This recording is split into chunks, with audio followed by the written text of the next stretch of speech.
رانیہ نے اس کا ہاتھ کھینچا۔ تیزی سے چلاؤ۔ تنویر گیئر بدل رہا تھا کہ گاڑی چلنے سے پہلے فون بج اٹھا۔ آنے والی کال دیکھ کر اس کی آنکھوں میں ہلکی سی طنزیہ مسکان چمک گئی۔ اٹھا لو۔ رانیہ نے تنویر کی مدد سے کال اٹھائی۔ جب اس نے جواب دیا تو بیگم لگاری لوڑنے لگی۔ بیگم لگاری، تنویر فوراً گھر آ جاؤ، ابھی کچھ لوگوں نے تمہارے باپ کو لے کر چلے گئے ہیں، کہہ رہے ہیں وہ بدعنوانی اور جوئے میں ملوث ہیں۔ تمہارے باپ ایسے کیسے ہو سکتا ہے؟ آپ نے غلط شخص پکڑا ہے، آپ سنڈی کے پاس جائیے، تنویر نے طنزیہ انداز میں کہا۔ تنویر، ایسا مت کرو، وہ لڑکی فون نہیں اٹھا رہی، اب میرے پاس صرف ایک ہی تو تم ہی تو ہو۔ تمہارے والد جیل میں نہیں جا سکتے، ان کے پرانے دوست میری کالز کا جواب نہیں دے رہے، بیگم لگاری نے دل ٹوٹنے کی آواز میں کہا۔ وہ بولی، اگر تم نہ آئے تو میں آج اپنے گھر کی دیوار سے سر ٹکرا دوں گی۔ تنویر، تم خود کیوں نہیں جا کر دیکھتے؟ رانیہ نے کہا۔ بیگم لگاری، کون ہے؟ کون تم سے بات کر رہا ہے؟ یہ رانیہ ہو ہی نہیں سکتی تم۔ اگر تم بد کلامی کرنے کی ہمت کرو گی تو میں تمہیں عمر بھر کبھی نہیں ملنے دوں گا۔ تنویر نے جان بوجھ کر ماں کے ارادے کو کاٹ دیا۔ بیگم لگاری چند لمحے کے لیے بول نہ سکی، وہ بس وہاں روتی رہی۔ میں تھوڑی دیر میں آؤں گا۔ تنویر نے فون بند کیا، رانیہ کی طرف دیکھا۔ کیا تم میرے ساتھ چلنا چاہو گی؟ رانیہ نے سر ہلایا۔ کیا تم کائڈن کو واپس کال کرو گے؟ نہیں، میرے والد کے ساتھ کچھ ہوا ہے۔ کیا تم سمجھتی ہو یہ باڈی گارڈز یہاں بیٹھے رہیں گے؟ تنویر نے ہلکا سا طنز کیا۔ 50 منٹ بعد گاڑی لگاری ولا میں داخل ہوئی۔ بیگم لگاری نے گاڑی دیکھتے ہی بکھرے بالوں کے ساتھ باہر دوڑ لگائی۔ تنویر، تم آ گئے، تمہیں اپنے باپ کو بچانا ہے، وہ مشکل میں نہیں پڑ سکتے، اگر وہ جیل چلے گئے تو میں زندہ نہیں رہنا چاہوں گی۔ رانیہ نے اندازہ لگایا کہ وہ نہیں جانتی کہ تنویر اس واقعے کے پیچھے تھا، البتہ کچھ باتیں جاننے سے انکار کرنا بھی ٹھیک ہے۔ باپ نے قانون توڑا اور غلط کام کیا ہے، وہ جیل کیوں نہیں جا سکتے؟ تنویر نے پوچھا۔ بیگم لگاری نے رانیہ کا ہاتھ پکڑا اور بولی، علیزہ، تم اور فریہ تو دوست ہے نا، وہ تو وزیر اعظم کی گود لی ہوئی بیٹی ہے اور وزیر اعظم کے بیٹے کی گرل فرینڈ بھی ہے، تم بس ان کے سامنے سلام کر دو یا میں پیسہ بھیج دوں، بس تم مجھے بہو مان لو اور میرا بیٹا تم سے شادی کر لے۔ تنویر کا چہرہ شرمندگی سے سرخ ہو گیا، وہ پہلے کبھی اتنا شرمندہ محسوس نہیں کر چکا تھا۔ اس نے ماں کو پیچھے کھینچا۔ آپ نے پہلے تو اسے حقیر سمجھا تھا اور اب آپ اسے استعمال کرنا چاہتی ہیں؟ میں کس قسم کی ماں کا بیٹا ہوں؟ امی، علیزہ کے لیے مشکلات نہ پیدا کیجیے، وہ اس معاملے میں آپ کی مدد نہیں کر سکتی اور صدارتی محل رشوت قبول نہیں کرنے والا۔ بیٹے، ماں تمہارے لیے گھٹنوں کے بل بیٹھ سکتی ہے، بیگم لگاری روتے ہوئے بولی اور گھٹنوں کے بل بیٹھنے کا ارادہ کرنے لگی۔ تنویر نے اپنی ماں کو جانے نہیں دیا اور انہیں اٹھایا۔ ماں، گھٹنوں کے بل بیٹھنے سے کوئی فائدہ نہیں، کیا وہ پیسے جو میں نے دیے تھے آپ نے نہیں دیکھے؟ آپ کے ہاتھ میں 1 ارب سے زیادہ ہے، پوری زندگی ضائع کرنے کے لیے یہ کافی ہے۔ آپ نے اسے خرچ کیا مگر پھر بھی مطمئن نہیں ہو، اور اب آپ پیٹرسن خاندان کے ساتھ شراکت داری کر رہی ہو۔ پیٹرسن خاندان جوا، منی لانڈرنگ اور درجنوں جرائم میں ملوث ہے۔ بیگم لگاری کندھا ہلاتے ہوئے بولی، اگر تم اپنے والد کو نہیں بچاؤ گے تو میں تمہارے سامنے سر پھوڑ دوں گی اور مر جاؤں گی۔ تنویر کی آنکھوں میں نفرت کی چمک تھی۔ ماں، انسان کی برداشت کی ایک حد ہوتی ہے، ان سالوں میں آپ بیمار رہی اور خون کی ضرورت رہی، آپ کے خون کے سلسلے میں نے کتنی قربانیاں دی، کتنی بار میں نے آپ کی امیدوں پر پورا اترنے کے لیے صبر کیا۔ ظاہر ہے آپ کو نظر نہیں آتا کہ آپ کی دنیا میں صرف میری اور والد اور آپ خود ہیں، زندگی آپ کی ہے، اگر آپ اس قدر نہیں گرتی تو میں کیا کر سکتا ہوں؟ میں نے ساری زندگی آپ کو سہارا دیا ہے۔ تنویر نے اپنا بازو کھینچا اور کہا، ماں، اگر آپ سوچیں تو چاہے میرے والد جیل جائیں، میں کسی کو ڈھونڈ لوں گا جو آپ کا خیال رکھے، اگر آپ نہیں سوچتی تو میں کچھ نہیں کر سکتا۔ یہ کہتے ہوئے وہ مڑ کر گاڑی کی طرف گیا اور چلتا بنا۔ تنویر، بغیرت، تمہارا کوئی ضمیر نہیں، تم مر جاؤ گے۔ پیچھے سے بیگم لگاری کی گالی بھری آواز آئی، اگر تمہارے والد کے ساتھ کچھ ہوا تو میں ضرور مر جاؤں گی۔ رانیہ نے ریئر ویو مرر میں پیچھے پوری طرح دیکھا اور وہاں اس دیوانی سی عورت کو ٹرکھے ٹرکھے آنسو بہاتے دیکھا۔ کبھی کبھار وہ پرانی کہاوت واقعی کارگر ثابت ہوتی ہے۔ ماضی میں بیگم لغاری رانیہ کے سامنے ایک سرد مہرہ ہوتی تھی، جیسے کوئی بھی ان کے بیٹے کے لائق نہ ہو، مگر اب کہنے میں نہیں آتا۔ رانیہ: تنویر، کہ تم چاہو گی کہ کوئی تمہاری ماں پر نظر رکھے، کہیں وہ واقعی فکر مند نہ ہو۔ میری ماں ایسی سب سے زیادہ خوفزدہ شخصیت ہے جو میں نے دیکھی ہے، تنویر طنزیہ انداز میں بولا۔ اگر وہ موت سے نہیں ڈرتی تو کیا وہ سنڈی کو خزانے کی طرح نہیں سنبھالیں گی؟ سنڈی کو ساتھ رکھنے کے لیے یہاں تک کہ موبائل بلڈ بینک تک رکھی گئی۔ اس نے مجھے اس وقت سنڈی سے شادی کرنے پر مجبور کیا اور مجھے سنڈی کو ترقی دینے پر آمادہ کیا۔ میں نے بہت سی گندے باتیں کی۔ ماں کی بیماری کے لیے میں اب مزید برداشت نہیں کرنا چاہتا۔ اپنی ماں کے معاملے میں تنویر واقعی اپنی برداشت کی حد ختم کر چکا تھا۔ رانیہ نے ہونٹ سکیڑ لیے۔ اگرچہ وہ خود بہت سی لڑائیاں اور اتار چڑھاؤ دیکھ چکی تھی، دونوں مائیں اس کے ساتھ نسبتاً نرمی سے پیش آتی تھیں۔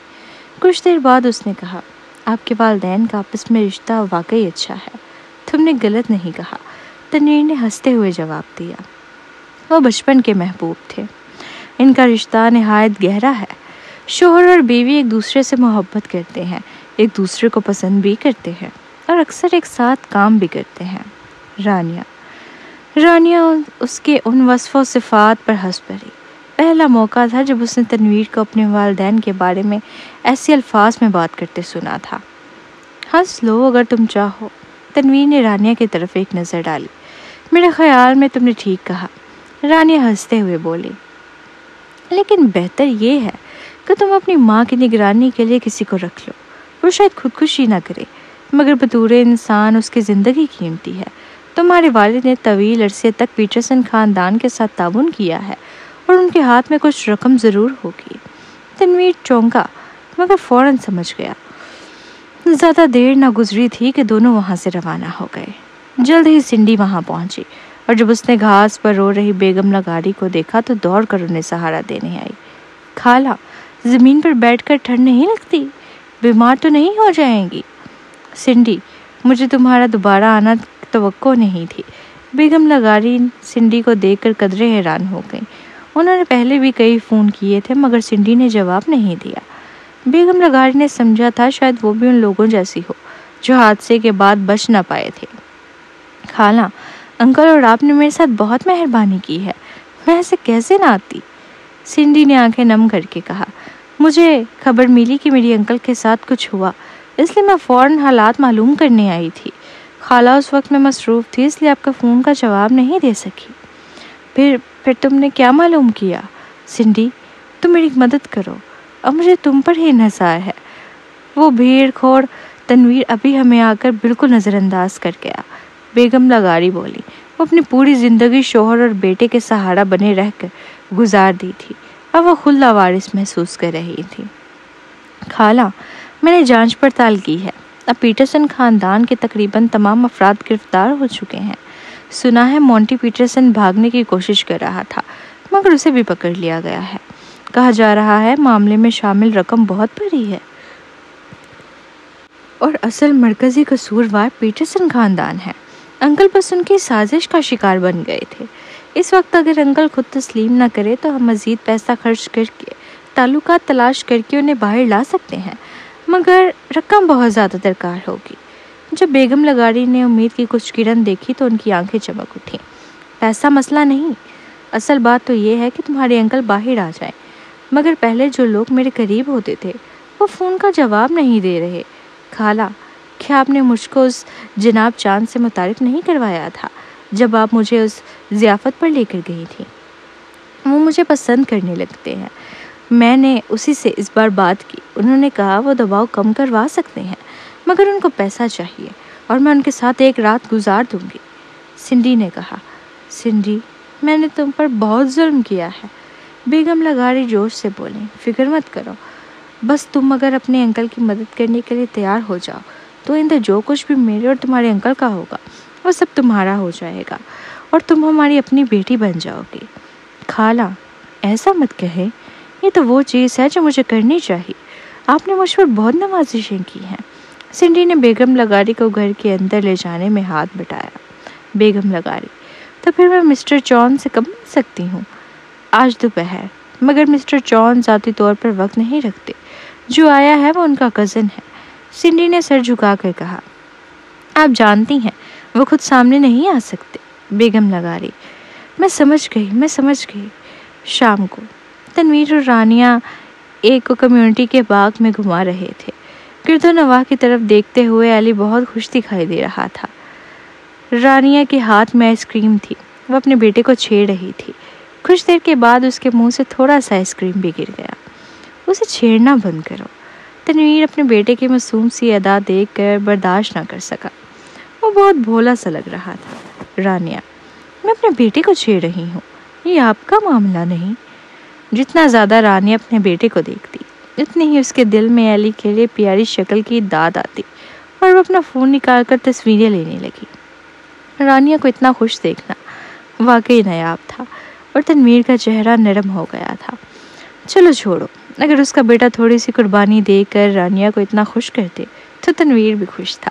تم تصویریں کھینچو، میں تمہاری آئس کریم پکڑ لوں گا۔ تنویر نے مدد کی اور آئس کریم پکڑ لی۔ جب رانیہ نے اپنے بیٹے کی پیاری شکل کی تصویریں لینا ختم کی اور اپنی آئس کریم کی طرف مڑی تو دیکھا کہ تنویر پہلے ہی آدھے سے زیادہ کھا چکا تھا۔ تنویر، رانیہ غصے میں بولی، میں نے تم سے کہا تھا کہ اسے میرے لیے پکڑو، تم نے میرا کھانا کیوں کھا لیا؟ چلو، جو تم نے کھایا وہ بہت میٹھا تھا۔ تنویر نے بے باکی سے آخری حصہ منہ میں ٹھوس لیا، پھر اپنے پتلے ہونٹ قریب لائے اور کہا، میں تمہیں چکھا دوں گا۔ رانیہ نے اس کی ہمت کو نظر انداز کرتے ہوئے اس کا چہرہ دھکیل دیا اور پوچھا، کیا تم نوکری سے نکالے جانا چاہتے ہو؟ میں نہیں چاہتا، میں بڑی محنت سے اوپر آیا ہوں اور مر جاؤں تو بھی مجھے نکالا نہیں جا سکتا۔ تنویر جھک کر اس کے ہونٹوں پر بوسہ دے گیا۔ رانیہ نے آئس کریم کی بلو بیری کی خوشبو محسوس کی۔ خوشبو کیسی ہے؟ تنویر نے شرارتی مسکراہٹ دی۔ اس بار وہ بغیر کسی اور بات کے پھر قریب آ گیا اور زور سے جھپٹا۔ رانیہ ایک قدم پیچھے ہٹی، درخت سے ٹکرائی اور اپنے گھٹنوں سے اسے زور سے دھکیل دیا۔ رانیہ، اپنا منہ کھولو، میں تمہیں آئس کریم چکھا دوں گا۔ تنویر کی کھنکھناہٹ بھری اور اکساتی آواز حلق سے نکل آئی۔ رانیہ نے توقع ہی نہ کی تھی کہ تنویر اتنا بے شرم ہوگا۔ اس کا چہرہ سرخ ہو گیا، مگر وہ آئس کریم کی ٹھنڈک اور مٹھاس کے تصور سے خوش تھی۔ صدر لگا رہی۔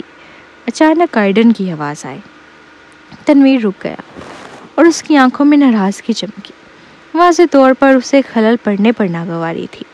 رانیہ نے موقع پا کر اسے دھکا دیا اور سخت نگاہ سے دیکھا۔ بولی، عارضی طور پر نکالا گیا۔ بات ختم کر کے رانیہ نے علی کو تیزی سے آگے دھکیلا۔ تنویر نے پیچھا کرنا چاہا مگر کائڈن دوڑ کر آیا۔ صدر لگا رہی، کچھ ہوا ہے؟ کچھ غلط ہوا ہے؟ تم نے ہماری یہ چھوٹی سی خاندانی گھڑی کیوں خراب کی؟ تنویر نے نفرت بھری نگاہ سے کائڈن کی طرف دیکھا۔ کائڈن بہت بے لفظ نظر آیا۔ اس کے چہرے پر ملاقات اور رنج تھا۔ کہ تم نے مجھے بیگم لگاری پر نظر رکھنے کو نہیں کہا تھا؟ سنڈی نے انہیں دھوکہ دے دیا اور $800 ملین ہتھیا لیے۔ کتنے؟ تنویر نے سوچا کہ اس نے غلط سنا ہے۔ کائڈن کے پاس وضاحت کے سوا چارہ نہ تھا۔ اس نے تفصیل بتانی پڑی۔ سنڈی نے تمہاری ماں سے جھوٹ کہا کہ وہ مسٹر جان کو جانتی ہے تاکہ تمہارے والد کو جیل نہ جانا پڑے۔ دوپہر میں اس نے بیگم لگاری کو ایک ہوٹل لے جا کر مسٹر جان کے بھتیجے جوان جان سے ملوایا۔ جوان جان واقعی مسٹر جان کا بھتیجا تھا، مگر جوان جان کام کرنے میں بہت سست ہے۔ اس نے دھوکہ کیا اور باقی کھڑے مسٹر جان کو اغوا کر لیا۔ مسٹر جان کافی عرصے سے اس بھتیجے کو نظر انداز کرتے آئے ہیں اور بہت کم لوگوں کو اس کا علم تھا، اور سنڈی کو جوان جان کے ساتھ چال چلنے کا طریقہ معلوم نہیں تھا۔ اس نے بیگم لگاری کو بیوقوف بنایا اور کہا گیا کہ جوان جان ایسا بندوبست کرے گا کہ وہ محفوظ باہر نکل آئے، نہ صرف پیٹرسن خاندان کے ساتھ تعاون کی قیمت پوری کرنے کے لیے بلکہ تعلقات بھی صاف کرنے کے لیے۔ لہٰذا اس نے $800 ملین ہتھیا لیے۔ تنویر نے اپنا سوجا ہوا ماتھا مسلا۔ اسے واقعی توقع نہیں تھی کہ اس کی ماں اتنی بے وقوف نکلے گی۔ گزشتہ چند سالوں میں اسے بہت زیادہ بچاتا رہا تھا۔ اب اسے گھر سے گئے 2 سال بھی پورے نہیں ہوئے تھے۔ ایک اس کا باپ اتنے دھوکے میں آیا کہ جیل جا پہنچا، اور دوسری اس کی ماں شاید کفن کے پیسے بھی کھو بیٹھی۔ تنویر: سنڈی کہاں ہے؟ کائڈن نے دھیمی آواز میں بتایا۔ پیسے ملنے کے بعد اس نے جوان چین کے ساتھ آدھا آدھا بانٹ لیا اور راتوں رات شہر چھوڑنے کا ارادہ کیا۔ پچھلے دنوں سنڈی کے قریب رہنے والے کئی لوگوں نے ہمیں پہلے ہی خبردار کر دیا تھا۔ اس کے بعد کسی نے اس سے رابطہ کرنے کی ہمت نہیں کی۔ اس سے پہلے سنڈی نے FYG ویڈیوز میں سرمایہ کاری کے لیے لوگوں کو ڈھونڈنے کی کوشش کی تھی، مگر اسے کوئی سرمایہ کار نہیں ملا۔ FYG ویڈیوز کی شیئرز لگاتار گرتے رہے اور کئی شیئر ہولڈر سنڈی سے سخت نالاں تھے۔ شاید سنڈی کو بھی معلوم ہو گیا تھا کہ یہ سب لگاڑی خاندان کی بدولت ہے۔ تمہارے والد کے حادثے کے بعد اس نے راتوں رات پیسے باہر بھیج دیے، اور آج جو رقم اس نے بیگم لگاڑی سے ہتھیائی ہے اس کے ساتھ اس کے پاس تقریباً $2 ارب موجود ہیں۔ اگرچہ دارالحکومت کی مالیت سینکڑوں ارب کی ہے، لیکن اس کے جیسا نقد پیسہ کسی اور کے پاس نہیں۔ تنویر نے طنزیہ مسکراہٹ کے ساتھ کہا، جان چون اور سنڈی دونوں کو گرفتار کر لو۔ کائڈن: ٹھیک ہے۔ رات کے 10 بجے ایئرپورٹ پر سنڈی نے ہاتھ میں سوٹ کیس پکڑا ہوا تھا۔ چشمہ لگائے ہوئے وہ سیکیورٹی چیک کا انتظار کر رہی تھی۔ بہت مشکل کے بعد جب وہ سیکیورٹی سے گزر گئی تو اس کا تناؤ بھرا جسم ڈھیلا پڑ گیا۔ بالآخر وہ آرام سے اندر آ گئی۔ اگرچہ اس نے ایک کمپنی میں سرمایہ کاری کر رکھی تھی، لیکن اسے کافی دنوں سے محسوس ہو رہا تھا کہ کوئی پیچھے سے دباؤ ڈال رہا ہے۔ یہ یا تو تنویر ہو سکتا تھا یا شہزام، صبرین اور فریا۔ اس کے علاوہ ازمیر لگاڑی جیل میں تھا، اور اسے مبہم سا پتہ چلا تھا کہ پیٹرسن خاندان اور ازمیر لگاڑی کی قید کا تعلق بھی تنویر اور شہزام سے ہے۔ اس کے تمام تعلقات ازمیر لگاڑی اور اس کی بیوی کے توسط سے تھے۔ اب جب وہ پل ٹوٹ گیا تو کاروباری دنیا میں کئی پرانے لومڑ جو پہلے اس کے ساتھ تعاون کرتے تھے اب اسے بات کرنے کے بھی روادار نہ تھے۔ سنڈی کو پہلے ہی اندازہ تھا کہ اسے جانا ہوگا۔ اگر وہ مزید رکی تو تنویر نے اس پر ہار ڈالا تو شاید وہ اپنے پاس موجود تھوڑا سا پیسہ بھی نہ بچا پاتی۔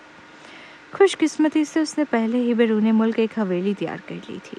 اوپر سے اس کے ہاتھ میں اربوں تھے۔ وہ باہر جا کر زندگی بھر مزے سے کھا پی سکتی تھی اور اسے کسی چیز کی فکر نہ ہوتی۔ جہاں تک اس کے والدین کا تعلق تھا، سنڈی نے ان کی پرواہ نہ کرنے کا فیصلہ کر لیا تھا۔ ویسے بھی اس کے خیال میں صبرین اور فریا اس کے والدین کو پریشان نہیں کریں گے۔ آخرکار وہ جانتی تھی کہ ان دونوں سے ملنے کے بعد انہیں اچھی طرح پرکھ چکی تھی۔ جہاز بورڈ ہونے ہی والا تھا۔ سنڈی تیزی سے آگے بڑھی تاکہ سوار ہو سکے، لیکن گیٹ پر اسے 2 پولیس والوں نے روک لیا۔ معاف کیجیے گا مس، کسی نے رپورٹ دی ہے کہ آپ ایک بڑے فراڈ میں ملوث ہیں۔ براہ کرم ہمارے ساتھ پولیس اسٹیشن چلیں اور تفتیش میں تعاون کریں۔ ہتھ کڑیاں سنڈی کی کلائیوں میں ڈال دی گئیں۔ سنڈی چیخی، میں نے کچھ نہیں کیا، مجھ پر الزام مت لگاؤ۔ لیکن پولیس نے اس کی ایک نہ سنی اور اسے لے گئے۔ اسی پولیس کار میں جوان جان چون بھی تھا، جو اس کے ساتھ دھوکہ دہی میں شریک تھا۔ جان چون مسلسل سنڈی کو گھورتا رہا۔ اس کی آنکھوں میں صاف لکھا تھا، کیا تم نے نہیں کہا تھا کہ ہمیں کوئی نہیں پکڑے گا؟ پھر یہ سب کیسے ہوا؟ سنڈی کا دل برف کی طرح سرد ہو گیا، یہاں تک کہ جب وہ پولیس اسٹیشن میں تنویر سے ملی۔ تنویر اس کی طرف بڑھا، اس کی آنکھوں میں ہڈیوں کو چھید دینے والی ٹھنڈک تھی۔ سنڈی کا جسم ہلکا سا کام گیا۔ اس نے سوچا تھا کہ تنویر اپنے باپ اور ماں سے اتنی نفرت کرتا ہے کہ ان کی پرواہ نہیں کرے گا، اس لیے اس نے ایک خطرہ مول لیا۔ اگر دوبارہ موقع ملتا تو وہ کبھی بیگم لگاڑی کو جھوٹ بول کر یہ پیسے نہ لیتی اور سیدھی نکل جاتی۔ سنڈی، یاد ہے جب تم پہلی بار دارالحکومت آئی تھی تو میں نے تمہیں ایک بات سکھائی تھی؟ تنویر نے اسے جھک کر حقارت سے دیکھا اور کہا، انسان بنو اور زیادہ لالچی نہ ہو۔ سنڈی کا چہرہ اچانک زرد پڑ گیا، جیسے اس کا پورا جسم سردیوں کی یخ تالاب میں ڈوب گیا ہو۔ آدھا منٹ گزرنے کے بعد سنڈی نے چہرہ اوپر اٹھایا اور کہا، میں نے تمہاری ماں کے پیسے نہیں ٹھگے، انہوں نے اپنی مرضی سے مجھے دیے تھے۔ تنویر نے سرد لہجے میں پوچھا، ابھی بھی نہیں مان رہی؟ سنڈی، تم تو لاش دیکھے بغیر رونے والی نہیں ہو۔ تنویر، مجھ پر جھوٹا الزام مت لگاؤ۔ سنڈی نے اپنی مٹھی بھینچ لی، تم کچھ بھی کہو، اس کا کوئی فرق نہیں پڑتا جب تک تمہاری ماں پولیس کے سامنے یہ نہ کہے کہ میں نے اسے پیسے چھینے۔ آخر وہ پیسے بیگم لگاڑی کے ہیں۔ تنویر نے اسے گھورا۔ اس نے کبھی کسی عورت سے اتنی نفرت نہیں کی تھی۔ اسی دوران بیگم لغاری کو بھی پولیس اسٹیشن بلایا گیا۔ راستے میں قائدین نے سب حقیقت بتا دی تھی۔ اسے یقین ہی نہیں آ رہا تھا کہ سنڈی نے اسے دھوکہ دیا۔ اس نے خود کو سمجھایا کہ وہ تو ہمیشہ سنڈی پر مہربان رہی، اسے اپنی بیٹی کی طرح چاہا، لیکن جب اس کا شوہر مشکل میں تھا، سنڈی نے دوڑ کر اس کے آخری پیسے بھی ہتھیا لیے۔ خوش قسمتی تھی کہ وہ رنگے ہاتھوں پکڑی گئی۔ جیسے ہی بیگم لغاری نے سنڈی کو دیکھا، وہ غصے سے آگے بڑھی۔ ابھی وہ اسے تھپڑ مارنے ہی والی تھی کہ سنڈی پہلے بول پڑی۔ آنٹی، کیا بھول گئی؟ آپ نے کہا تھا کہ اتنے سال میرے خون کے عطیات کا شکریہ ادا کرنے کے لیے آپ مجھے یہ پیسے دے رہی ہیں۔ ایک ہی جملے نے بیگم لغاری کو یاد دلا دیا کہ اگر سنڈی جیل گئی تو خون کی منتقلی کا سلسلہ ہمیشہ کے لیے ختم ہو جائے گا۔ وہ کہاں سے سنڈی جیسا موبائل بلڈ بینک ڈھونڈ پاتی؟ بیگم لغاری مرنا نہیں چاہتی تھی۔ وہ اچانک پرسکون ہو گئی۔ اس کے چہرے پر غصے کے بجائے سکوت آ گیا۔ وہ پولیس کی طرف مڑی اور بولی، یہ سچ ہے کہ میں نے اسے پیسے دیے۔ میں چاہتی تھی کہ وہ میرے لیے بیرون ملک کچھ جائیداد خریدے۔ مجھے افسوس ہے میں نے اسے غلط سمجھا۔ تنویر کی آنکھوں کے پتلے بری طرح سکڑ گئے۔ وہ اپنی ماں کو یقین نہ آنے والی نظروں سے دیکھنے لگا۔ آپ چاہتی ہیں کہ آپ کیا کہہ رہی ہیں؟ بیگم لغاری بیٹے کی آنکھوں کے دباؤ میں سہم گئی۔ اس نے جلدی سے اسے الگ لے جا کر سرگوشی کی۔ تنویر، سنڈی جیل نہیں جا سکتی۔ اگر وہ اندر گئی تو آئندہ میرے خون کا کیا ہوگا؟ لیکن اب میں اس کے اصل چہرے کو دیکھ چکی ہوں، میں کبھی اس پر بھروسہ نہیں کروں گی۔ ویسے بھی اس نے پہلے تمہارے باپ اور مجھ سے کیمپیو گروپ میں سرمایہ کاری کے لیے قرض لیا تھا۔ میں عدالت میں اس پر مقدمہ کر دوں گی، اسے بددیانت قرار دیا جائے گا۔ بس وہ میرے خون کے لیے ساتھ رہے گی۔ تنویر کچھ نہ بولا، جیسے پہلی بار اپنی ماں کو پہچان رہا ہو۔ بیگم لغاری نے بیٹے کی نظریں دیکھ کر رونا شروع کر دیا۔ میں مجبور ہوں، یہ بیماری میرے سر پر ہے، میں مرنا نہیں چاہتی۔ اگر تمہارے والد بھی جیل میں ہیں تو کیا واقعی تم چاہتے ہو میں بھی مر جاؤں؟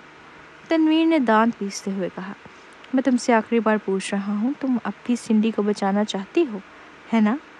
بیگم لغاری روتی رہی۔ میں نہیں کر سکتی۔ تنویر کا دل ٹوٹ گیا۔ ماں، مجھے امید نہیں تھی کہ آپ اتنی اندھی ہو جائیں گی۔ آج کے بعد آپ صرف سنڈی کے ساتھ رہیں گی۔ میں آپ کے کسی معاملے میں دخل نہیں دوں گا۔ دوبارہ میرے پاس آنا، چاہے آپ کے پاس کچھ بھی نہ بچے۔ آج سے ماں بیٹے کا رشتہ ختم۔ یہ کہہ کر وہ پلٹ کر چلا گیا۔ ایک بار بھی پیچھے مڑ کر نہ دیکھا۔ قائدن جلدی سے پیچھے آیا۔ یہ سنڈی واقعی بہت چالاک ہے۔ میں نے اسے اس بار بھی آسانی سے نہیں پکڑا۔ بیگم صاحبہ بالکل بے وقوف ہیں، اب وہ سنڈی کو اپنے قابو میں رکھنا جانتی ہیں۔ تنویر نے دانت پیس کر کہا، جو معلومات میں نے کیمیو گروپ کے سابق صدر کی بیٹی کے بارے میں نکالی ہے وہ اسے دے دو۔ میں نہیں چاہتا کہ سنڈی دوبارہ آزاد ہو۔ قائدن نے سکون کا سانس لیا۔ ٹھیک ہے۔ وہ بھی سنڈی سے سخت نفرت کرتا تھا۔ خوش قسمتی سے بیگم لغاری کے پیسے ہتھیانے کے علاوہ اس نے پہلے ہی خفیہ طور پر سنڈی کی کئی غیر قانونی حرکتوں کو ثبوت جمع کر لیے تھے۔ 20 منٹ بعد سنڈی اور بیگم لغاری پولیس اسٹیشن سے بھی باہر ہی نکلی تھی کہ دروازے پر ہی پولیس نے انہیں روک لیا۔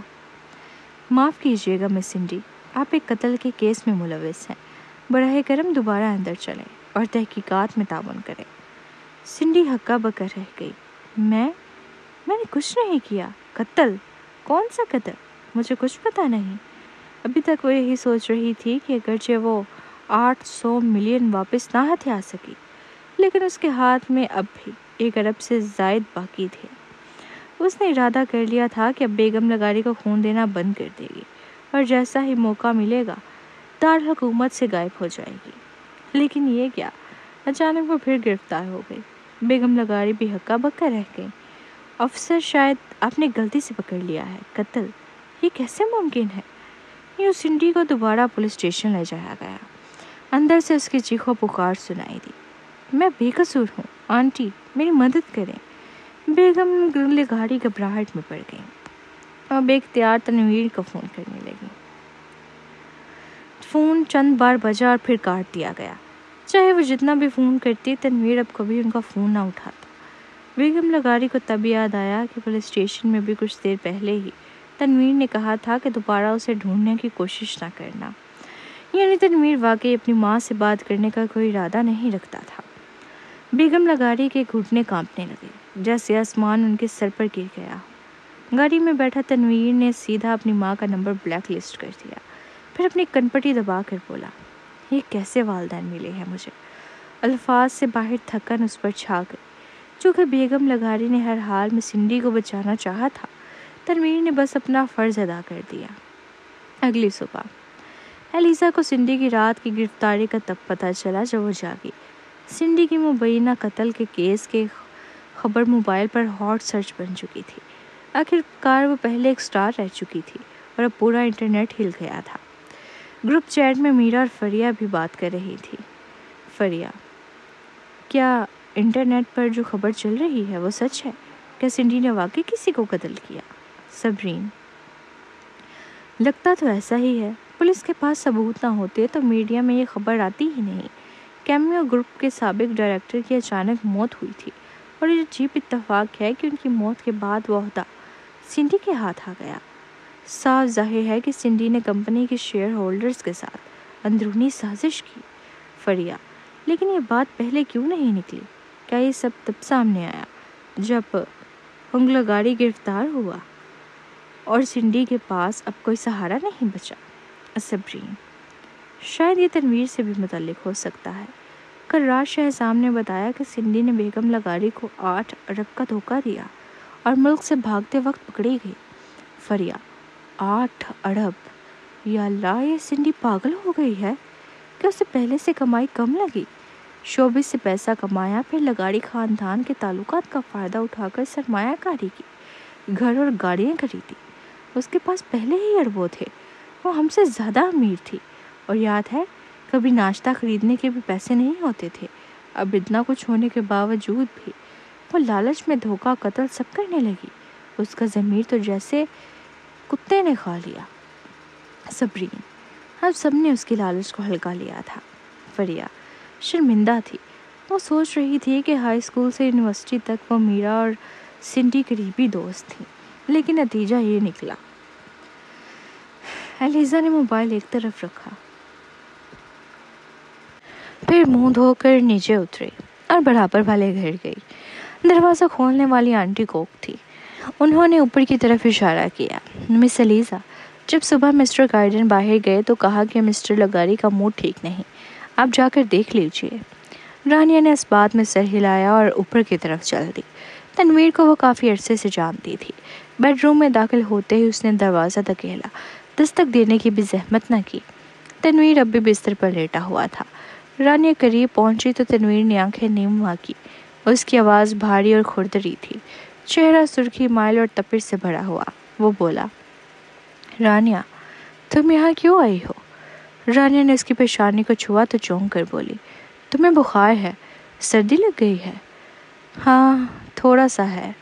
تنویر نے بازوؤں کے سہارے اٹھنے کی کوشش کی، مگر ایک ٹانگ کے نہ ہونے اور پورے جسم کی کمزوری کے باعث وہ زیادہ دیر نہ سنبھل سکا۔ رانیہ نے ہاتھ بڑھا کر سہارا دینا چاہا، لیکن اس نے فوراً روک دیا۔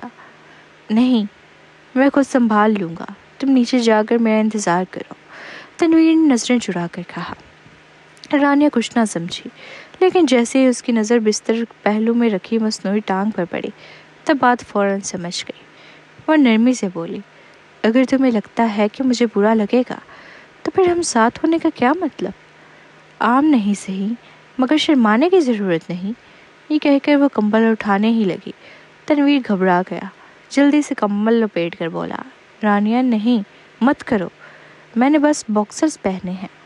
اصل میں یہ ڈر تھا کہ کہیں رانیہ کو یہ اندازہ نہ ہو جائے کہ اس کا دوسرا معاملہ بالکل ٹھیک ہے۔ رانیہ ایک لمحے کو ٹھٹکی۔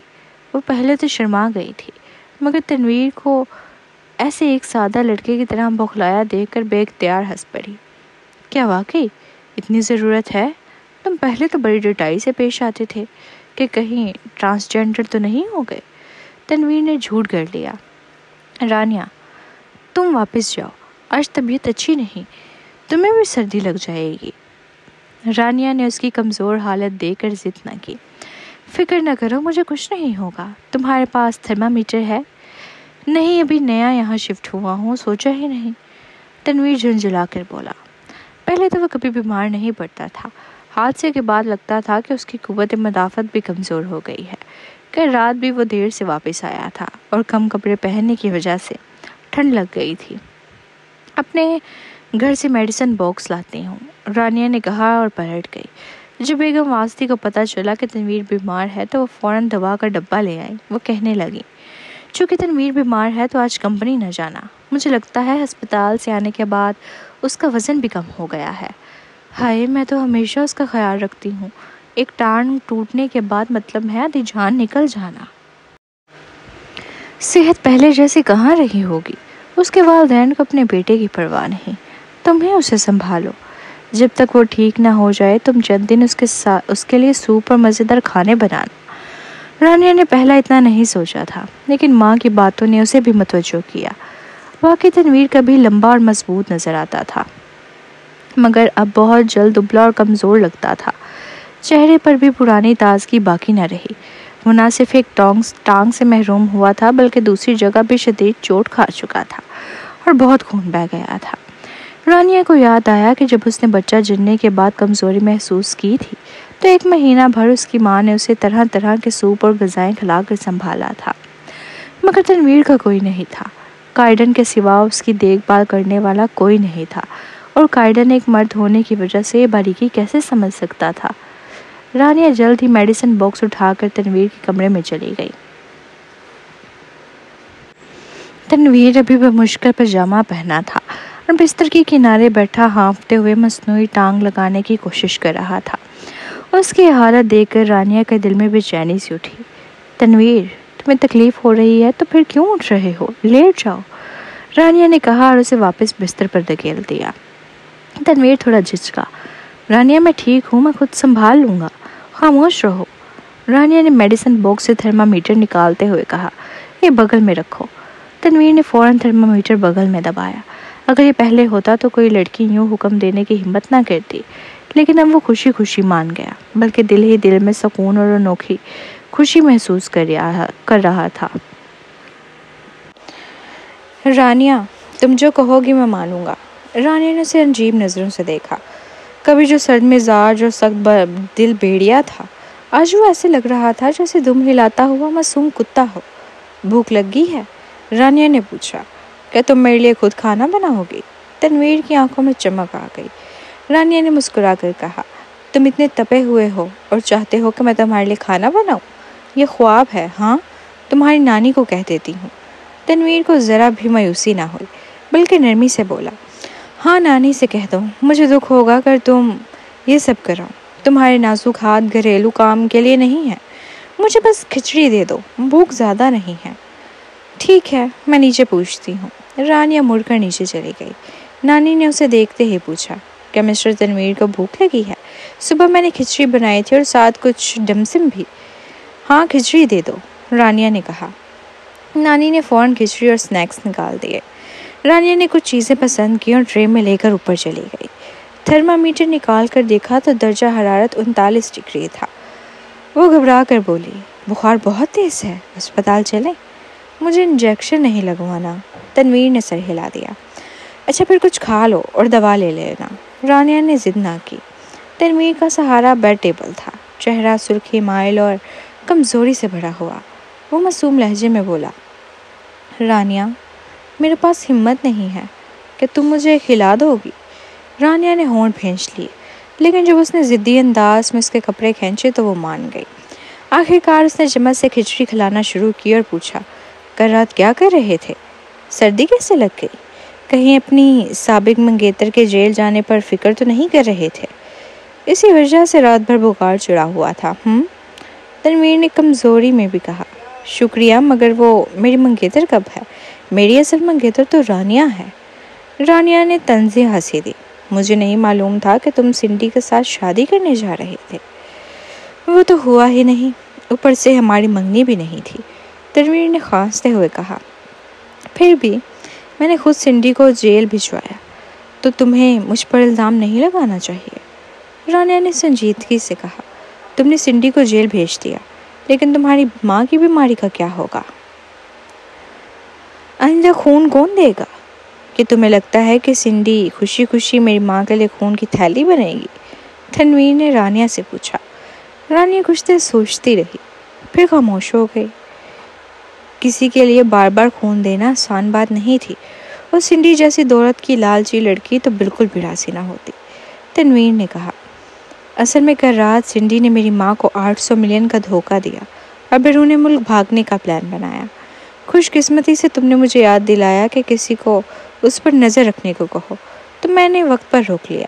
بعد میں نے اسے پولیس کے حوالے کر دیا، لیکن ماں نے چونکہ خود کی تھیلی چاہیے تھی، اس نے پولیس کو کہا کہ سنڈی نے اسے پیسے نہیں ٹھگے۔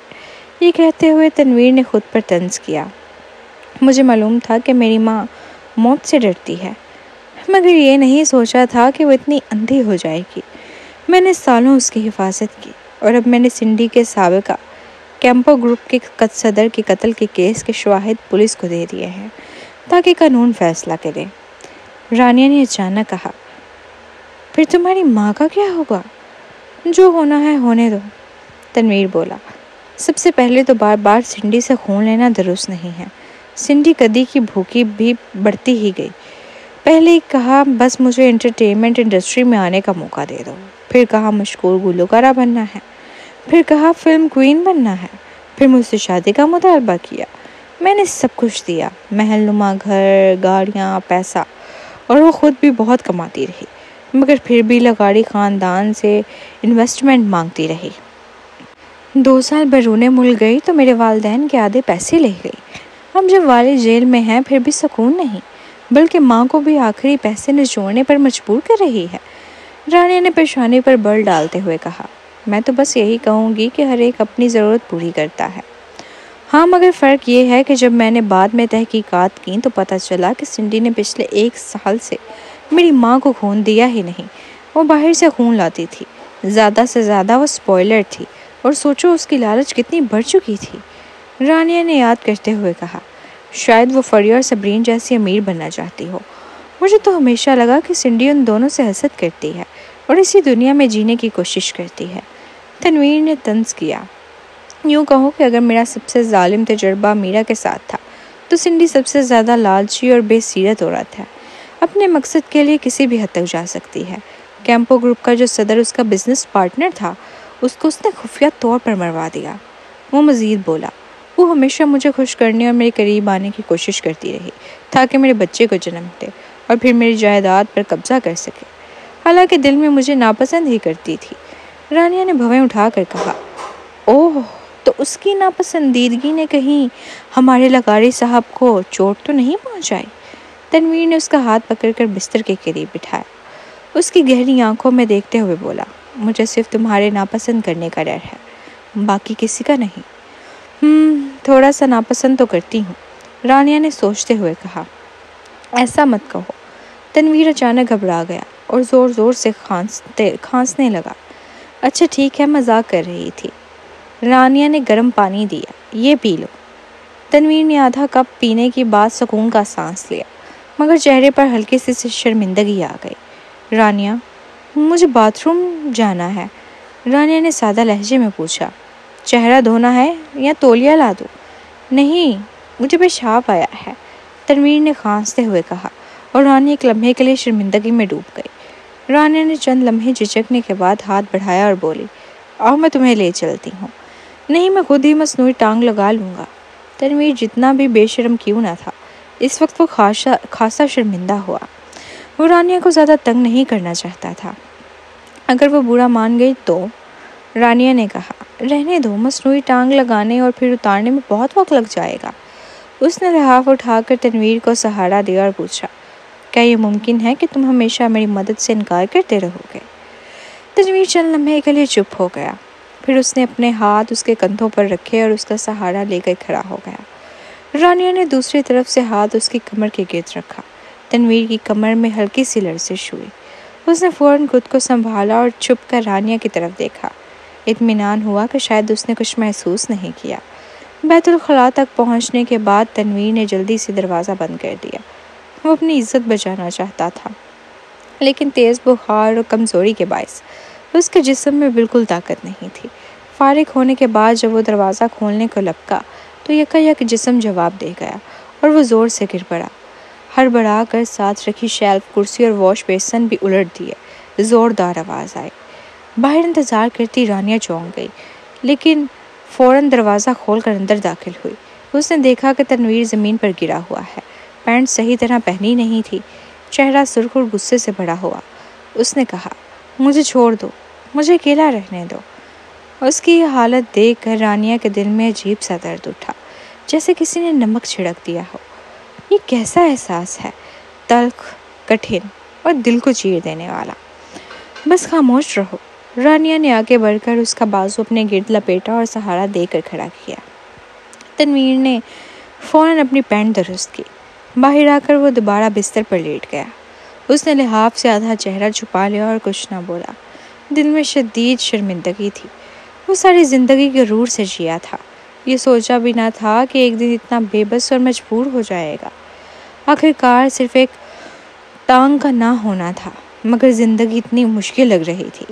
اسی وقت رانیہ کی آواز کانوں میں پڑی، کہ تمہیں پچھتاوا ہو رہا ہے؟ کس بات کا پچھتاوا؟ کہ تم نے مجھے بچایا تھا، رانیہ نے آہستگی سے کہا۔ اس نے پہلی بار سوچا کہ ایک ٹانگ کے بغیر جینا کتنا مشکل ہے۔ اگر یہ اس کے ساتھ ہوتا تو وہ تصور بھی نہ کر سکتی تھی۔ ایسی باتیں مت کرو، تنویر نے بھاری آواز میں کہا۔ مجھے ذرا بھی افسوس نہیں۔ اگر میں یہ ٹانگ قربان نہ کرتا تو کیا تم مجھے معاف کرتی؟ کیا ہم دوبارہ قریب آ پاتے؟ ہاں، یہ سب ذلیل سا لگ رہا ہے۔ میں نے سوچا تھا کہ تم سے تعلق جوڑنے کے بعد ہمیشہ پروستھیسس اور پینٹ کے ساتھ تمہارے سامنے آؤں گا تاکہ باوقار لگوں، مگر بخار نے میری حقیقت دکھا دی۔ خیر، میری صحت اچھی ہے، عام طور پر بیمار نہیں پڑتا۔ شاید آئندہ تمہیں میری اتنی پرواہ نہیں کرنی پڑے۔ میں تم پر بوجھ نہیں بنوں گا۔ چپ رہو، رانیہ نے جھک کر اسے باہوں میں لیا اور سرگوشی کی۔ میں تمہیں ناپسند نہیں کرتی، بلکہ کبھی کبھی تمہیں اس حالت میں دیکھ کر مجھے اچھا لگتا ہے۔ رانیہ، تنویر کا چہرہ تپ گیا۔ شرمندگی اور بے بسی دونوں جھلک رہی تھیں۔ لیٹ جاؤ اور آرام سے سو جاؤ۔ رانیہ نے اس کے چہرے ڈھانپنے والا لحاف ہٹا دیا۔ خود کو تنہا مت کرو، میں تمہارے لیے برف کی پٹی لاتی ہوں، اور اگر کچھ اور تکلیف ہو تو مجھے بتاؤ۔ تنویر نے کہا اور اس کا ہاتھ تھام لیا۔ اس کی آنکھوں میں گہری محبت تھی، جیسے کسی معصوم بچے کی تصویر ہو۔ وہ بولا، رانیہ، میں تم سے محبت کرتا ہوں۔ رانیہ نے بستر پر لیٹے کمزور شخص کو دیکھا تو اس کے دل میں ہلکی ہلکی لہر سی اٹھی۔ بس یہ تھا، اس کے ابھی تک سمجھ نہیں آیا کہ وہ تنویر کے جذبات کا جواب کیسے دے۔ رانیہ، اب آرام کرو۔ ٹھیک ہے، تنویر نے تابیداری سے آنکھیں موند لی۔ اس کے پہلو میں رانیہ کے جسم سے اٹھتی ہوئی ہلکی خوشبو تھی جو اسے سکون دے رہی تھی، جسے تھکا ماندہ جسم اور دل کو ایک محفوظ پناہ گاہ مل گئی ہو۔ وہ آہستہ آہستہ نیند میں ڈوب گیا۔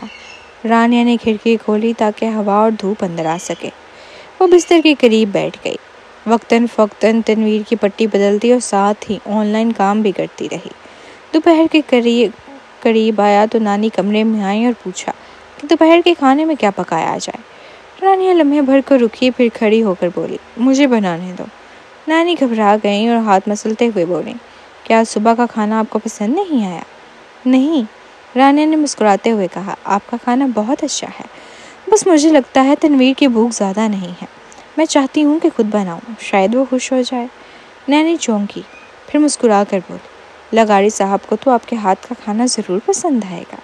رانیہ نے کوئی جواب نہ دیا۔ وہ بہت کم کھانا پکاتی تھی، چونکہ تنویر بیمار تھا اور زیادہ نہیں کھا سکتا تھا، اس لیے اس نے بس ہلکا سا یخنی دار سوپ بنایا جس میں شکر قندی، گاجر اور پسلیاں شامل تھیں، اور ساتھ میں تلی ہوئی کمبل کمی اور ٹوفو بنایا۔ کھانا تیار کرنے کے بعد وہ اوپر لے گئی۔ تنویر ابھی تھوڑی دیر پہلے جاگا تھا۔ رانیہ کو دیکھتے ہی حیران ہو کر بولا، تم ابھی تک یہیں ہو؟ رانیہ، ورنہ؟ تنویر، میں نے سوچا تھا تم دوپہر کے کھانے پر جا چکی ہوگی۔ اچھا بیٹھو۔ نہیں، رانیہ نے مصنوعی ٹانگ اٹھا کر لائی اور اسے لگانے میں مدد کی۔ اس نے پہلے کبھی غور سے عمل نہیں دیکھا تھا، لیکن اب قریب سے دیکھنے پر سمجھ آئی کہ لگانا کافی مشکل تھا، اور تنویر کی ٹوٹی ٹانگ پر سرخی بھی تھی۔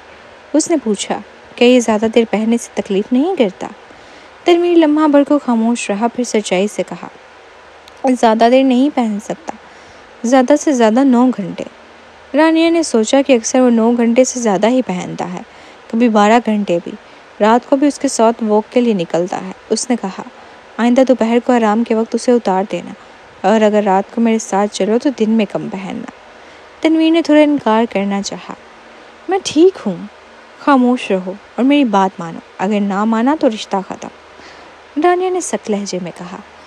کمزور حالت میں تنویر فوراً ہتھیار ڈال گیا، سر جھکا کر بولا، ٹھیک ہے مانتا ہوں، چلو اب نیچے چل کر کھانا کھاتے ہیں۔ رانیہ نے اسے سہارا دیا، تنویر نے اس کا ہاتھ تھام لیا۔ دونوں ڈائننگ روم میں گئے تو نینی پہلے ہی کھانا لگا چکی تھی۔ تنویر نے کھانے کی طرف دیکھا تو فوراً بھویں سکیڑ لیں اور پوچھا، یہ اچھے کھانے کیوں نہیں بنائے؟ نینی فوراً بھکلا گئی۔ رانیہ نے تنویر کو ناگواری سے دیکھا اور پوچھا، کوئی شکایت ہے؟ کیا میرے پکائے کھانے سے بھی ناراض ہو؟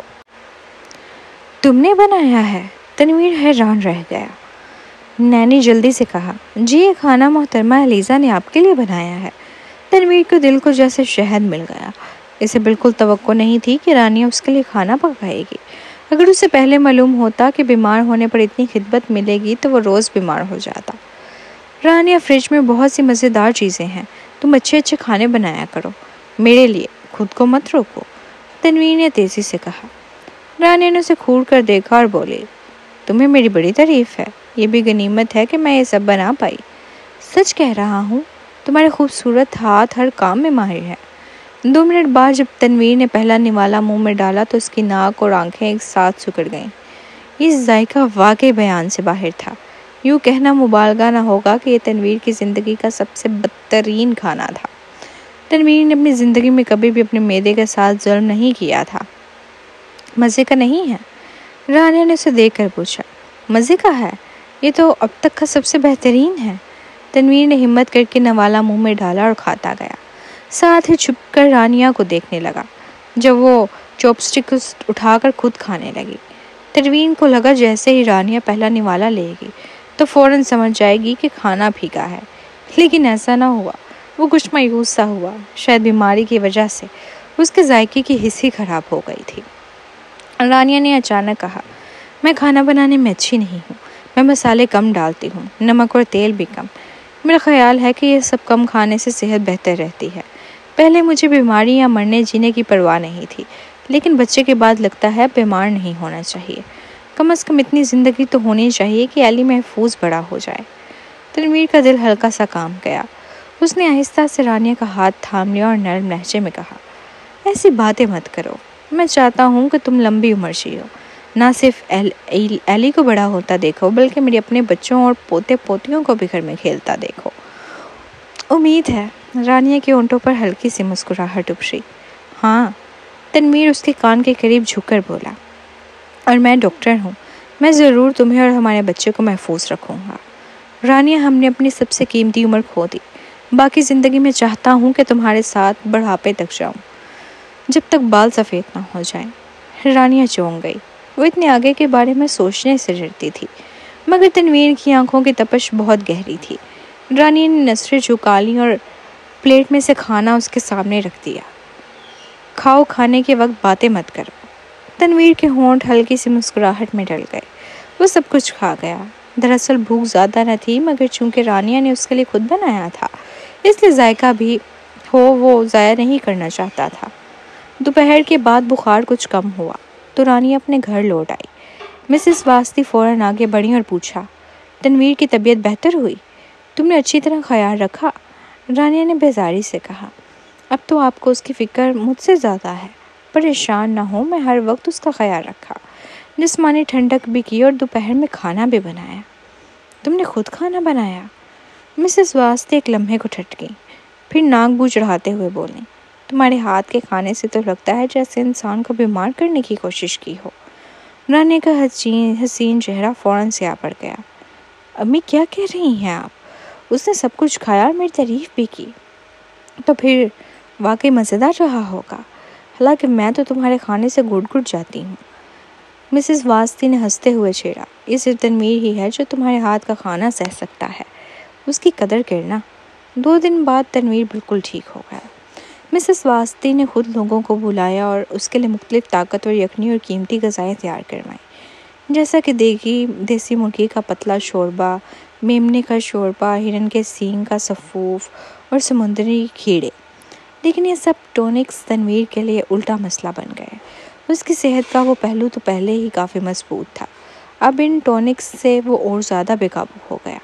یہ دیکھ کر ڈر گیا کہ کہیں مسز واسطی مزید طاقتور غذائیں نہ کھلوا دیں۔ اس نے جلدی فیصلہ کیا کہ فوراً ہسپتال واپس کام پر جانا چاہیے۔ ہم مزید گھر پر آرام نہیں کر سکتا۔ پہلے ہی دن ڈین ایڈورڈز اسے لینے خود آئے۔ تنویر کے چہرے پر جن دانے دیکھ کر وہ چونک کر بولے، لغاری صاحب، آپ کے ہارمونز تو خراب نہیں ہو گئے؟ تنویر کا چہرہ فوراً بگڑ گیا۔ اس نے سخت نظروں سے دیکھا اور فوراً ماسک پہن لیا۔ چپ رہو۔ ڈاکٹر ایڈورڈز نے جب دیکھا کہ تنویر کا چہرہ شرمندگی سے سرخ ہو گیا ہے تو وہ ہنسی ضبط نہ کر سکے۔ پہلے کبھی وہ تنویر کے ساتھ مذاق کرنے کی جرات نہیں کرتے تھے، لیکن جب سے تنویر کی رانیہ کے لیے بدلتی ہوئی طبیعت دیکھی تھی، انہیں لگا کہ تنویر جیسے تخت سے نیچے اتر آیا ہے اور اب پہلے جیسا خوفناک نہیں رہا۔ کیا میں تمہیں کچھ دوائی لکھ دوں؟ ڈاکٹر ایڈورڈز نے چھیڑا۔ دوا ہو جا۔ تنویر نے سرد نظروں سے اسے گھوڑا اور اندر کی طرف بڑھ گیا۔ اچھا غصہ نہ کرو۔ جب سے یہ طے ہوا ہے کہ تم دوبارہ اسپتال آ رہے ہو، کئی مریض تمہاری ایکسپرٹ سروسز کے لیے پہلے ہی بک ہو گئے ہیں۔ اب تم بہت ہاٹ ہو۔ تم اور رانیہ کے بارے میں جو باتیں پھیلی ہیں اس کے بعد تم تو آدھے انٹرنیٹ سیلیبریٹی بن گئے ہو۔ اس ہفتے کے لیے کوٹا تمہارا 100 مریض ہے، روز 20 مریض دیکھنے ہیں۔ ڈاکٹر ایڈورڈز نے مسکراتے ہوئے کہا۔ ٹھیک ہے۔ تنویر اپنے پرانے آفس میں لوٹ آیا۔ اس نے سفید کوٹ پہنا اور جب آئینے میں دیکھا تو موبائل سے ایک تصویر کھینچی اور رانیہ کو بھیج دی۔ رانیہ نے جواب دیا، بڑے ہینڈسم لگ رہے ہو، لیکن چہرے پر دانے کیوں ہیں؟ تنویر۔ اس نے ہمت کر کے لکھا، یہ دانے ہیں، حسد کرو۔ رانیہ، مجھے کوئی حسد نہیں۔ تنویر، یہ سب آنٹی واسطی کے زیادہ ٹانک سوپ پلانے سے ہوا۔ مجھے غصہ چڑھ گیا۔ تم آنٹی سے کہو میرے لیے سوپ نہ بنائیں، شاید کچھ دن کے لیے رکنا چاہیے، ورنہ دیکھو میرا چہرہ بڑھ گیا ہے دانوں سے۔ ڈر ہے کہ میری گرل فرینڈ مجھے ناپسند کرے گی۔ رانیہ نے دفتر میں میسج پڑھ کر ہنسی ضبط نہ کر سکی۔ اس کے برابر بیٹھی سیکرٹری نے آنکھوں میں چمک لیے پوچھا، میڈم، آپ کسی کے ساتھ محبت میں ہیں کیا؟ رانیہ چونکی اور بولی، تمہیں کیسے پتا چلا؟ کیفیت سے ظاہر ہے۔ سیکرٹری مسکرائی۔ پہلے میں نے دیکھا کہ آپ کو کام کے سوا کسی چیز سے غرض نہیں۔ مسکراتی بھی نہیں تھی۔ سچ کہوں تو آپ مجھ سے چھوٹی ہیں، لیکن آپ کے ساتھ رہ کر لگتا تھا جیسے آپ مجھ سے زیادہ سنجیدہ اور بڑی عمر کی ہوں۔ رانیہ نے فون رکھ کر کہا، کیوں نہ یہ کہوں کہ میں بوڑھی لگتی ہوں؟ سیکرٹری شرما گئی۔ آپ اتنی جوان اور حسین ہیں، آپ کو بھلا بوڑھی کون کہہ سکتا ہے؟ بس آپ پہلے سنجیدہ رہتی تھیں، اپنی عمر کی لڑکی جیسی نہیں لگتی تھیں۔ واقعی؟ رانیہ نے ہلکی حیرت سے سوچا، شاید خود کو اتنا نہیں پہچان پائی تھی۔ دوپہر 12 بجے جب رانیہ کمپنی کی کیفیٹیریا میں کھانا کھا رہی تھی تو تنویر نے اسے ایک اور تصویر بھیجی۔ تصویر میں اس نے مصنوعی ٹانگ اتار رکھی تھی۔ تمہاری بات مانی، آرام کے وقت میں بغیر مصنوعی ٹانگ کے دفتر میں کھانا کھا رہا ہوں۔ رانیہ نے تعریف بھیجی، بہت اچھا۔ آج پہلا دن کیسا رہا؟ تھکے تو نہیں؟ تنویر، صبح 10 مریض دیکھے، تھکا نہیں، بلکہ بہت تسکین ملی۔ رانیہ، میں نے سوچ لیا ہے کہ آئندہ کیسے زندگی گزارنی ہے۔ اب میں CEO بن کر دولت کمانے کا نہیں سوچتا۔ اسپتال میں عام سا ڈاکٹر بن کر کام کروں گا، شام کو گھر آؤں گا، تمہارے اور بچے کے ساتھ وقت گزاروں گا، یہی سکون ہے۔ تنویر، میں تم سے محبت کرتا ہوں۔ رانی کے دل میں ایک پیچیدہ سی گرمی دوڑ گئی۔ کون سوچ سکتا تھا کہ غرور اور رعب میں ڈوبا تنویر ایک دن عام سا ڈاکٹر بننے پر راضی ہوگا۔ آخرکار رانیہ نے سوچا کہ اس میں کوئی برائی نہیں۔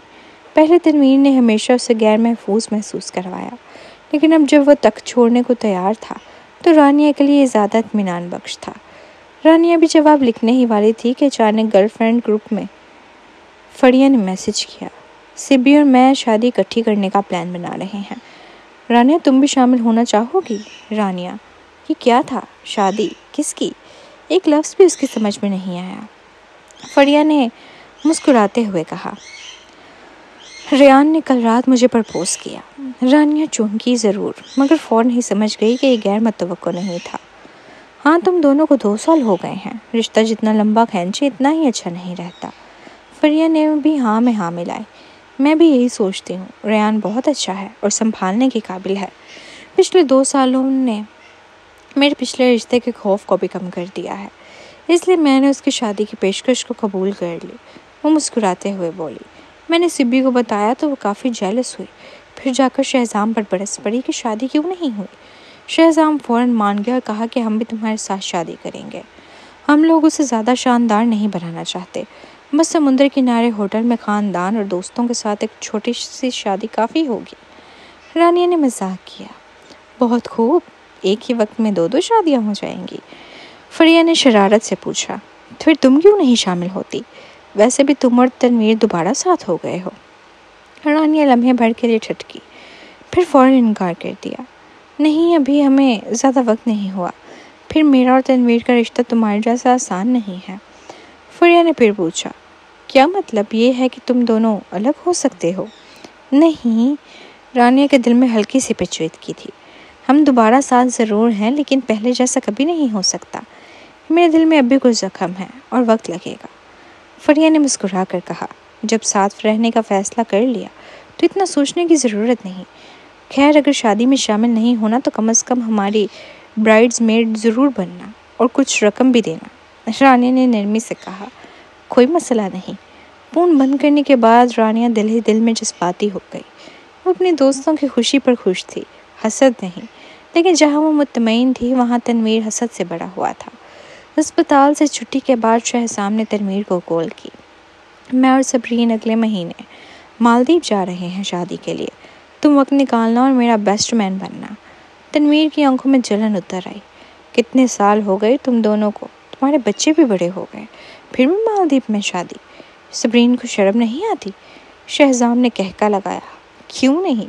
پہلے صبرین شادی نہیں چاہتی تھی، مگر اب فریہ کو دے کر جیلس ہو گئی ہے تو مجھے بھی راضی ہونا پڑا۔ اور ہاں، صبرین تو ضرور رانیہ کو برائڈز میڈ بنائے گی، چاہے تم ابھی اسے بیاہ نہیں سکے، لیکن برائڈز میڈ تو ساتھ کھڑی ہوگی۔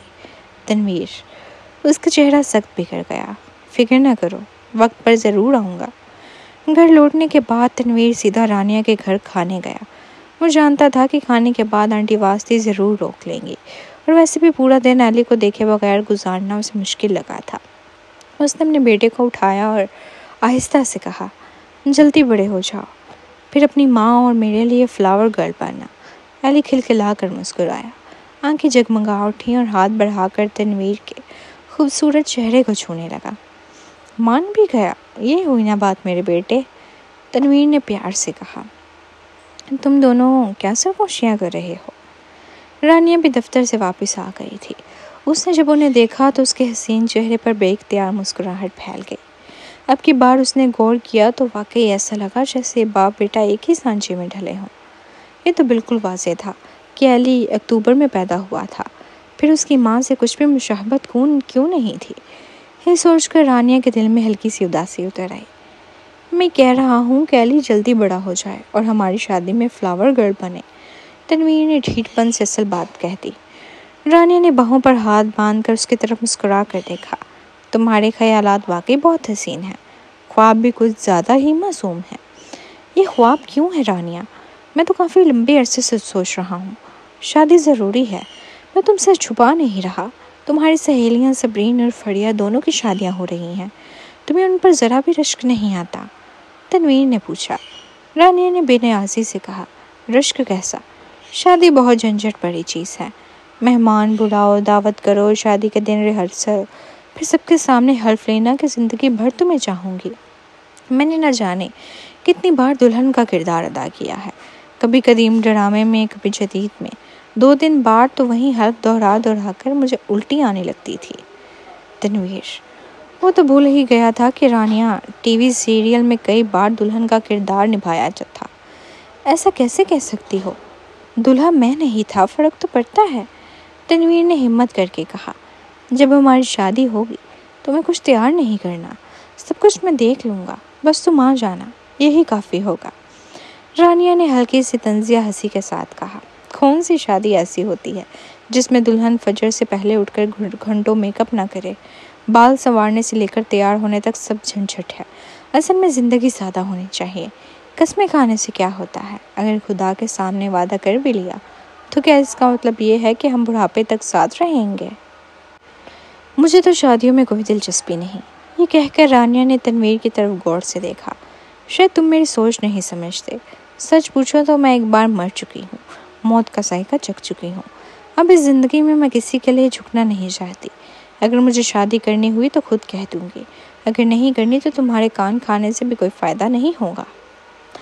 ٹھیک ہے، میں سمجھ گیا، میں تمہیں مجبور نہیں کروں گا۔ تنویر کو ہلکی سی مایوسی ہوئی، مگر ساتھ ہی خود کو تسلی دی کہ جو ہے وہی غنیمت ہے۔ رانیہ کہ تم میرے ساتھ نکاح کا سرٹیفکیٹ لینے پر غور کرو گی؟ تنویر نے رانیہ سے کالج کے زمانے میں نکاح کیا تھا، لیکن آسٹریلین قانون کے تحت اس کو رجسٹر نہیں کروایا تھا۔ وہ صرف رانیہ کو خوش کرنے کے لیے تھا، کیونکہ رانیہ بغیر نکاح کے اس کے ساتھ تعلق بنانے کے لیے راضی نہیں تھی۔ پھر وقت گزرا، دونوں الگ ہو گئے اور دونوں میں سے کسی نے بھی اس نکاح کا دوبارہ ذکر بھی نہیں کیا۔ نہیں، کیا ہم نے ڈھنگ سے ڈیٹ بھی کی ہے؟ کتنا عرصہ ہوا ہے؟ مجھے بھی بہت کچھ دیکھنا ہے، رانیہ نے صاف گوئی سے کہا۔ ٹھیک ہے، جتنا وقت چاہو، تنویر نے اسے قریب کھینچتے ہوئے کہا۔ ابھی تو تم برائڈس میڈ ہوگی اور میں بیسٹ میڈ۔ مالدیپ میں شادی کے ساتھ چھٹیاں بھی منا لیں گے، کیا لیوی کے ساتھ لے چلیں؟ رانیہ نے سر ہلایا۔ 1.5 ماہ بعد۔ تنویر شہزام کے پرائیویٹ جیٹ پر سوار ہوا، ساتھ میں رانیہ، آنٹی واسطی اور ایلی بھی تھے۔ مالدیپ پہنچنے کے لیے 10 گھنٹے سے زیادہ کی پرواز تھی۔ جہاز میں صبرین اور فریہ کے علاوہ دلہن اور دولہے کے چند قریبی رشتہ دار اور دوست بھی موجود تھے۔ کل ملا کر کئی درجن لوگ تھے۔ پرواز کے بعد عورتیں ایک طرف جمع ہو گئیں، مرد ایک طرف بیٹھے اور بچے آپس میں ہنس کھیل رہے تھے۔ کینبرا کی سیاسی اور بزنس دنیا کے کچھ جانے پہچانے چہرے بھی موجود تھے۔ بہت سے لوگوں نے کافی عرصے سے تنویر کو نہیں دیکھا تھا، خاص طور پر شیس، جو کافی عرصہ سے دارالحکومت نہیں آیا تھا۔ شیس نے تنویر کو ڈھونڈ کر ساتھ تاش کھیلنے کا سوچا، لیکن جہاز میں بہت دیر تک تلاش کرنے کے بعد بھی نہ ملا۔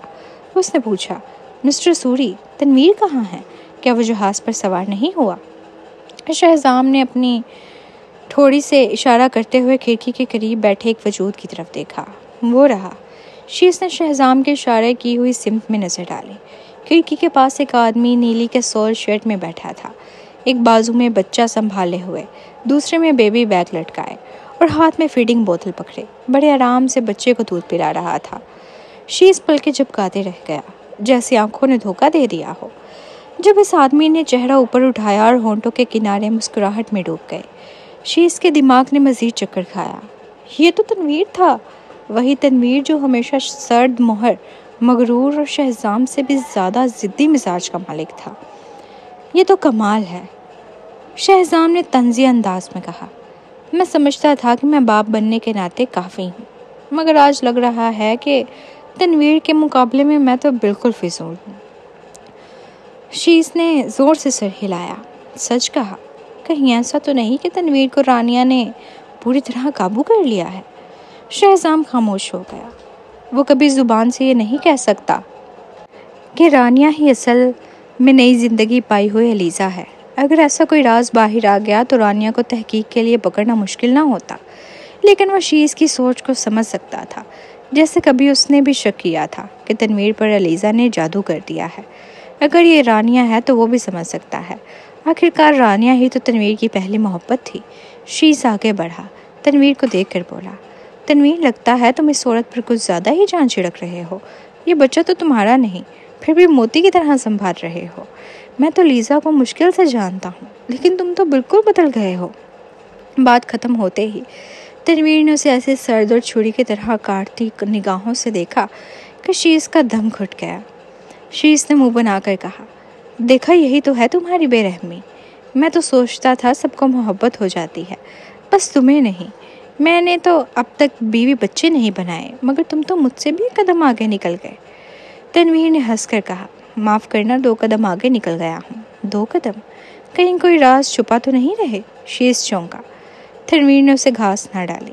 شیس نے بچے کی طرف دیکھا، پھر دوبارہ تنویر کو غور سے تکتا رہ گیا۔ ہلکی سی سانس کھینچ کر بولا، یہ بچہ، یہ تو بالکل تمہارا ہی لگ رہا ہے۔ تم نے کہا تھا لیزا باہر سے بچہ لے کر آئی ہے، یہ تمہارا تو نہیں؟ تنویر نے فوراً اسے گھور کر چپ کرا دیا۔ شیس نے ہونٹ کاٹ کر سرگوشی کی۔ کیا میں نے صحیح اندازہ لگا لیا ہے؟ تنویر کے دل میں کھٹکا لگا۔ کیا واقعی یہ بچہ اس سے مشابہت رکھتا ہے؟ شہزام بھی یہی کہہ چکا تھا، لیکن اسے خود تو ایسا نہیں لگتا تھا۔ شیس نے ہنستے ہوئے کہا، ارے تم اندھے ہو کیا؟ دیکھو یہ بھویں، یہ نقش 50% تو ابھی ہی ملتے ہیں، ذرا بڑے ہو گئے تو 100% کاپی لگیں گے۔ یہ سن کر تنویر کا موڈ بگڑ گیا۔ وہ نہیں چاہتا تھا کہ بچہ اس سے ایسا ہو۔ ابھی تو وہ رانیہ کے ساتھ دوبارہ جڑا تھا۔ اگر رانیہ کو ذرا بھی شک ہوا کہ بچہ اس کا ہے تو وہ شاید سمجھے گی کہ اس نے بے وفائی کی ہے، اور پھر یہ نیا رشتہ ٹوٹ سکتا ہے۔ شیس نے شٹ کی آواز نکالی اور رشک بھری نظروں سے کہا، کمال ہے یار، تم تو بغیر محنت کے باپ بن گئے، اور شہزام بھی، اور ایک میں ہوں، شریف، خیال رکھنے والا، پھر بھی آج تک اکیلا بیٹھا ہوں۔ لگتا ہے لڑکیاں اندھی ہو گئی ہیں۔ کسے کہہ رہے ہو بھوت جیسا فضول؟ شہزام پیچھے سے بولا۔ آواز سنتے ہی شیس نے گردن موڑی اور ڈر کے مارے 2 قدم پیچھے ہٹا، پھر جلدی سے صبرین کی طرف دوڑ گیا۔ صبرین بچاؤ! صبرین فریہ اور رانیہ کی طرف بیٹھی خوشکپیاں کر رہی تھی۔ اتنے میں شیس دوڑتا ہوا آیا تو صبرین نے چونک کر پوچھا، کیا ہوا؟ تمہارا شوہر مجھے تنگ کر رہا ہے۔ شیس نے صبرین کے پیچھے چھپتے ہوئے شہزام کی طرف خوفزدہ نظر ڈالی، جو سیاہ چہرہ لیے آگے بڑھ رہا تھا۔ اپنے خنزیر جیسے پنجے میری بیوی سے دور رکھو۔ شہزام نے دانت پیستے ہوئے خبردار کیا۔ اگر صبرین نہ ہوتی تو وہ ابھی سے جہاز سے دھکا دے دیتا۔ کیوں؟ صبرین نے اپنے شوہر کو گھورا۔ شیس اور میں اچھے دوست ہیں، یہ تمہارا کیا رویہ ہے؟ بالکل۔ صبرین کی حمایت سے حوصلہ پا کر شیس سیدھا کھڑا ہو گیا۔ میں تو بس یہ کہہ رہا تھا کہ تم کتنے خوش نصیب ہو، تم جیسے فضول لوگ بھی باپ بن گئے، اور صبرین تمہارے لیے جڑوا بچے تک لے آئے، اور میں جیسا اچھا آدمی ہوں لیکن ابھی تک میرا کوئی رشتہ نہیں ہوا۔ میں نے کہا کیا غلط ہے؟ یہ دنیا واقعی ناانصافی سے بڑی ہے۔ کیا یہ اسی بات پر ناراض ہے؟ فریہ نے حیرانی سے پوچھا۔ شیس نے فوراً گردن ہلائی۔ کیا میں غلط کہہ رہا ہوں؟ تو بالکل صحیح کہہ رہے ہو، صبرین نے کہا، اور ساتھ ہی میز پر رکھی چھلیاں اچھالیں۔ کچھ لوگ بس خوش قسمت ہوتے ہیں، لیکن ان فضول مردوں کی قسمت دیکھ کر بھی بات کرنا منع ہے۔ شہزام کی کھوپڑی سنسنائی۔ وہ شیس کا سر کچل دینا چاہتا تھا، مگر صبرین کے سامنے مصنوعی مسکراہٹ سجائے بولا، میں نے تو نہیں کہا کہ بات مت کرو، نہ ہی ناراض ہوا ہوں، یہ شیس ہی ہے جس نے غلط سمجھا۔ صبرین نے ٹھنڈا سانس لیا اور شیس کی طرف مڑ کر بولی، بھائی شیس، سچ بتاؤں تو تم نے ٹھیک کہا، اگر یہ دونوں بچے نہ ہوتے تو میں اس فضول انسان سے دوبارہ کبھی نہ ملتی۔ ایسی عورتوں کو نقصان دینے والے مردوں میں کیا رشک کرنا؟ تم جیسوں کے لیے عام عورتیں بھی کم ہیں۔ فکر نہ کرو، میں تمہارے لیے ضرور کسی اچھی لڑکی کی تلاش رکھوں گی۔ واقعی صبرین؟ شیس کی آنکھیں بھر آئیں۔ فریہ نے بھی سر ہلایا۔ بھائی شیس، میں بھی سمجھتی ہوں تم بہت اچھے ہو، چاہے تم کچھ عورتوں کی طرح زیادہ پیسہ نہ کماتے ہو، مگر عورتوں کو پہچاننے میں تمہارا کمال سب سے بڑا ہے۔ تم ہوشیار ہو، عقل مند ہو، اور سب سے بڑھ کر تم نے کبھی کسی لڑکی کو تکلیف نہیں دی۔ اگر میرے پاس کوئی موزوں لڑکی ہوئی تو میں بھی تمہیں ملاؤں گی۔ صبرین، فریہ، تم دونوں واقعی بڑی نیک ہو۔ شیس دونوں کے بیچ آ کر سکون سے بیٹھ گیا۔ صبرین نے مسکرا کر کہا، فکر نہ کرو، میں نے تو پہلے ہی تمہارے لیے بیسٹ مین کا سوٹ منگوا لیا ہے۔ شادی میں بہت سی حسین لڑکیاں تمہیں ضرور نوٹ کریں گی۔ شہزام کے اندر کے سارے اعصاب مروڑ کھانے لگے۔ لعنتی شیس، ہر بار صبرین کے سامنے ہیرو بن جاتا ہے۔ اس نے دانت پیس کر تنویر سے آہستہ سے کہا، اب سمجھ میں آیا مجھے وہ کیوں اتنا برا لگتا ہے، وہ تو ہماری ہی روشنی چرا لیتا ہے۔ تنویر نے لمبا سانس لیا اور بیزاری سے کہا، کچھ وسیع دل رکھو۔ شیس نے سچ ہی کہا، ہم سب فضول ہیں۔ سوچو، ہم جیسے مردوں کو اگر عورتوں نے معاف کر دیا تو یہی بہت ہے۔ میرے جیسا فضول تو کبھی بھی سڑک پر چلتے ہوئے آسمانی بجلی سے ہلاک ہو سکتا ہے۔ شہزام، یہ تو حد ہی ہو گئی۔ لیکن تنویر کے دماغ میں ایک یہ بات اٹکی تھی، یہ بچہ واقعی میرے جیسا لگتا ہے۔ ہاں، شہزام نے اس بات میں سر ہلایا، جتنا بڑا ہو رہا ہے اتنا ہی زیادہ تم سے مشابہ ہوتا جا رہا ہے۔ تنویر کے دل میں ہلچل سی مچ گئی کہ تمہیں لگتا ہے رانیہ کو شک ہو جائے گا؟ تنویر نے ہلکی سی گردن جھکائی۔ کیا یہ بچہ واقعی تمہارا ہے؟ شہزام نے اچانک پوچھا۔ تنویر نے آہستہ سے سر ہلایا۔ جتنا یہ بچہ اس سے مشابہ ہوتا جا رہا تھا اتنا ہی اس کے دل میں خوف بڑھ رہا تھا۔ وہ چاہتا تھا بچہ رانیہ جیسا لگے تاکہ راز ہمیشہ راز ہی رہے۔ شہزام نے اس کی پریشانی آنکھوں کو دیکھا کر ہلکا سا کہکا لگایا۔ کہتے ہیں نادان کو خود خبر نہیں ہوتی لیکن دوسرا فوراً جان لیتا ہے۔ یہ بات بالکل درست ہے، یہاں تک کہ شیز بھی ایک نظر دیکھ کر سمجھ گیا۔ تمہیں لگتا ہے رانیہ جیسی ذہین عورت کو خبر نہیں ہوگی؟ تنویر چونک گیا۔ ایک خیال دماغ میں لپکا مگر وہ اس پر یقین کرنے سے ڈر رہا تھا۔ تم کہنا کیا چاہتے ہو؟ شاید اسے پہلے ہی سب پتا ہے لیکن اس نے سچ زبان پر نہیں لایا۔ شہزام نے ہلکی سی مسکراہٹ کے ساتھ کہا، یہاں تک کہ میں شک کرتا ہوں میری بیوی جتنی ذہین ہے، کیا اس نے یہ اندازہ نہیں لگایا ہوگا کہ رانیہ نے تمہارا ہی سپرم استعمال کیا تھا حمل کے لیے؟ تنویر کا چہرہ سفید پڑ گیا مگر ہی دل میں ہلکی سی امید جاگی۔ شاید وہ واقعی نہ جانتی ہو۔ آخر اتنی ہمت کس میں تھی؟ شہزام نے کندھے اچکائے۔ خدا را، وہ ہسپتال بھی تو میں نے بتایا تھا۔ جان پہچان کے ذریعے کام نکلوانا کتنا آسان ہے۔ اگر میں اس کی جگہ ہوتا تو ضرور شک کرتا، لیکن پھر بھی رانیہ نے وہی ہسپتال چنا۔ کیوں؟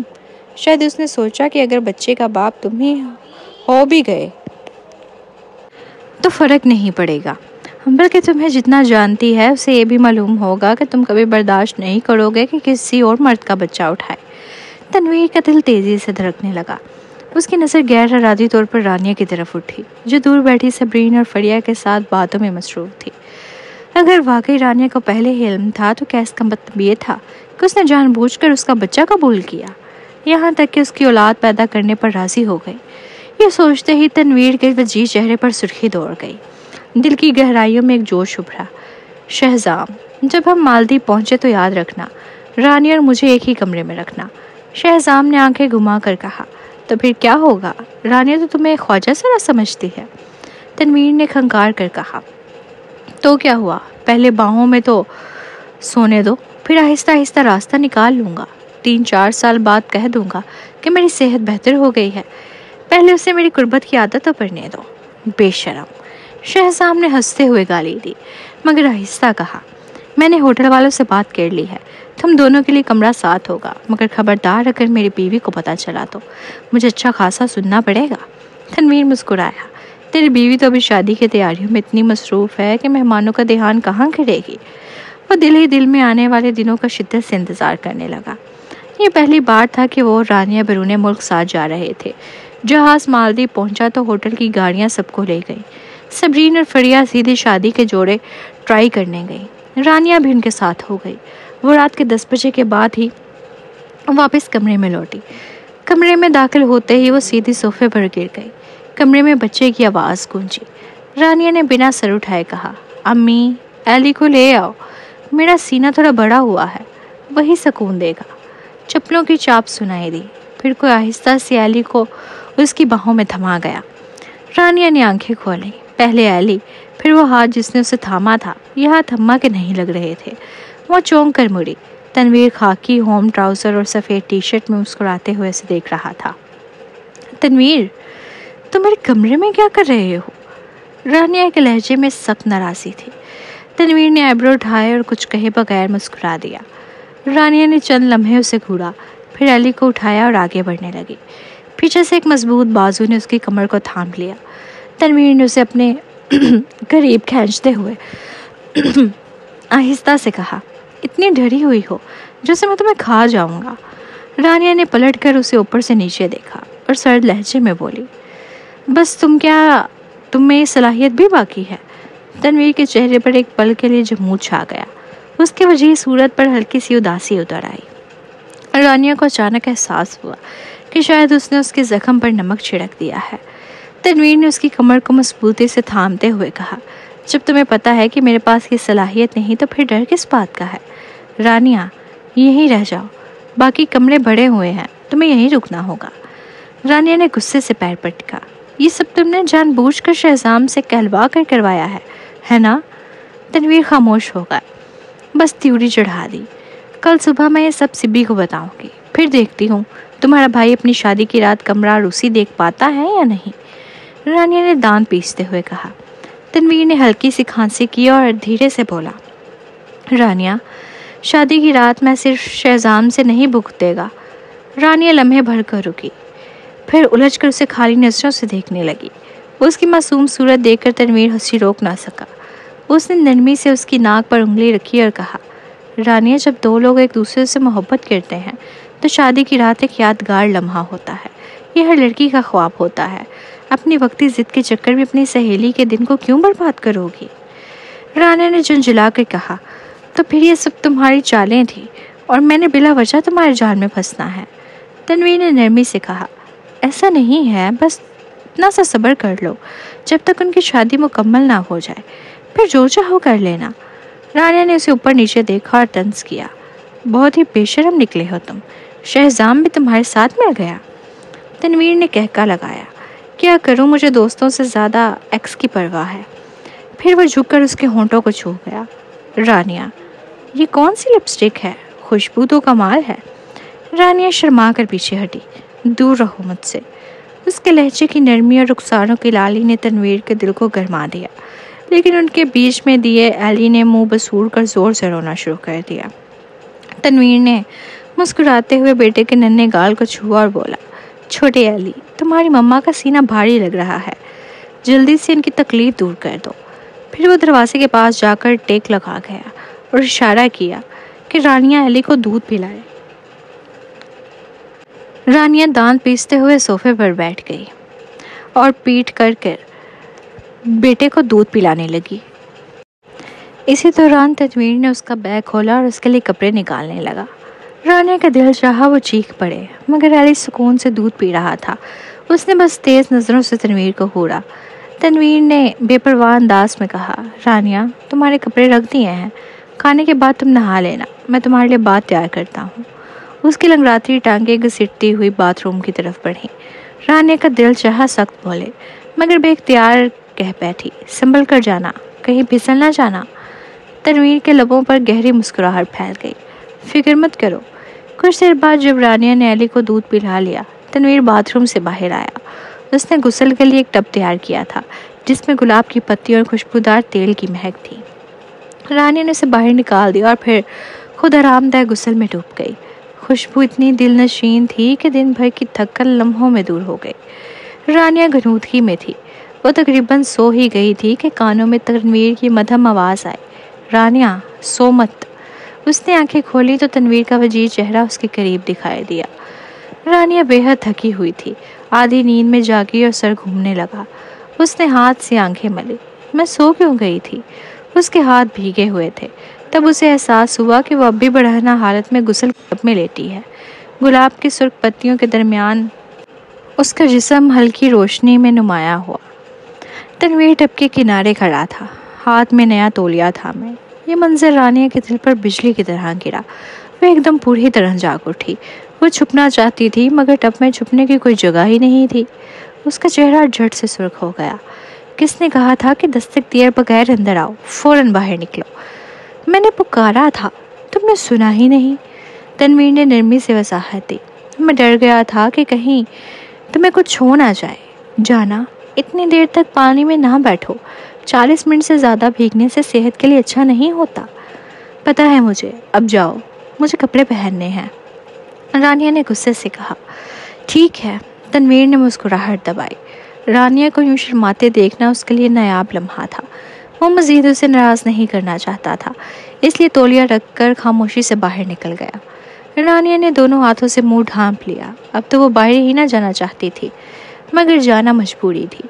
وہ کپڑے بدل کر آہستہ آہستہ باہر نکلی تو دیکھا کہ تنویر ہاتھ میں ہیئر ڈرائر لیے کھڑا ہے۔ ایلی سو گیا ہے، میں تمہارے بال سکھا دیتا ہوں۔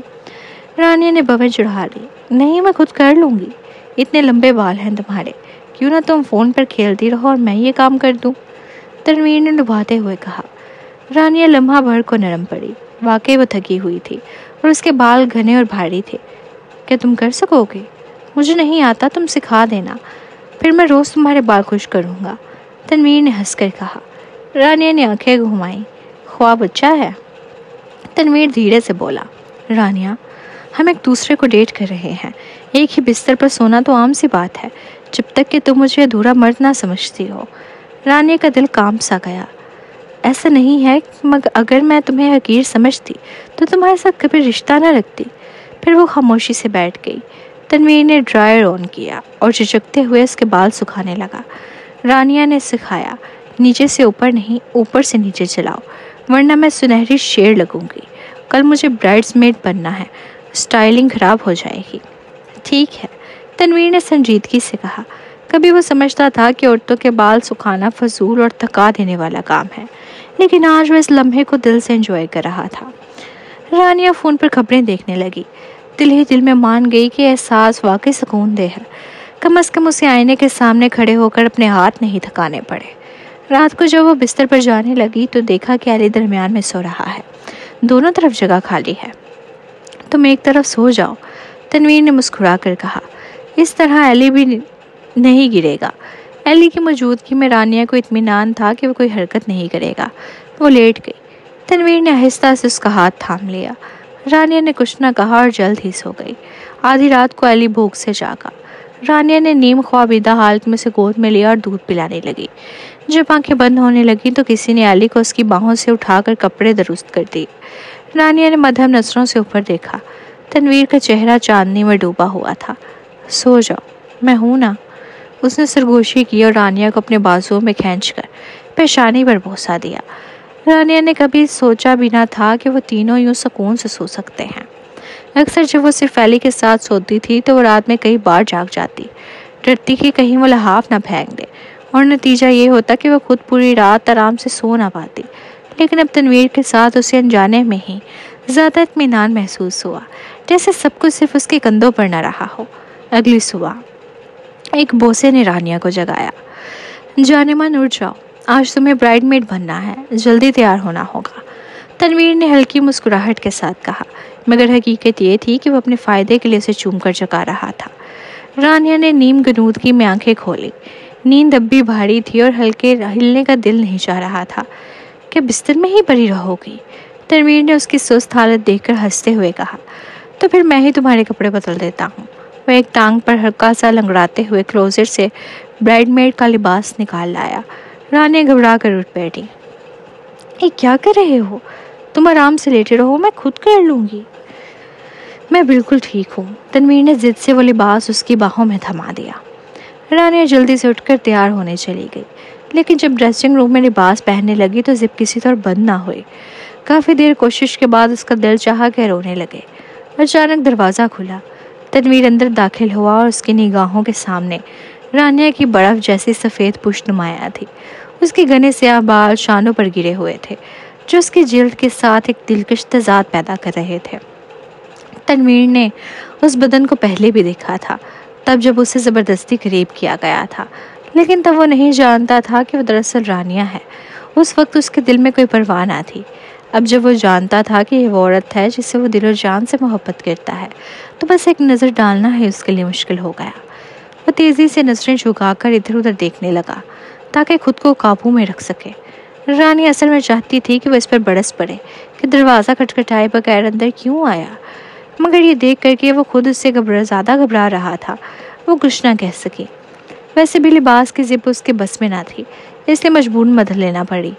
زپ بند کر دو، رانیہ نے آہستہ کہا۔ تنویر قریب آیا، برف جیسی پشت کے قریب کھڑا ہوا اور جیسے ہی زپ اوپر کھینچی، اس کا دل بے قابو سا ہو گیا۔ وہ فوراً پلٹا اور سیدھا باتھ روم میں چلا گیا۔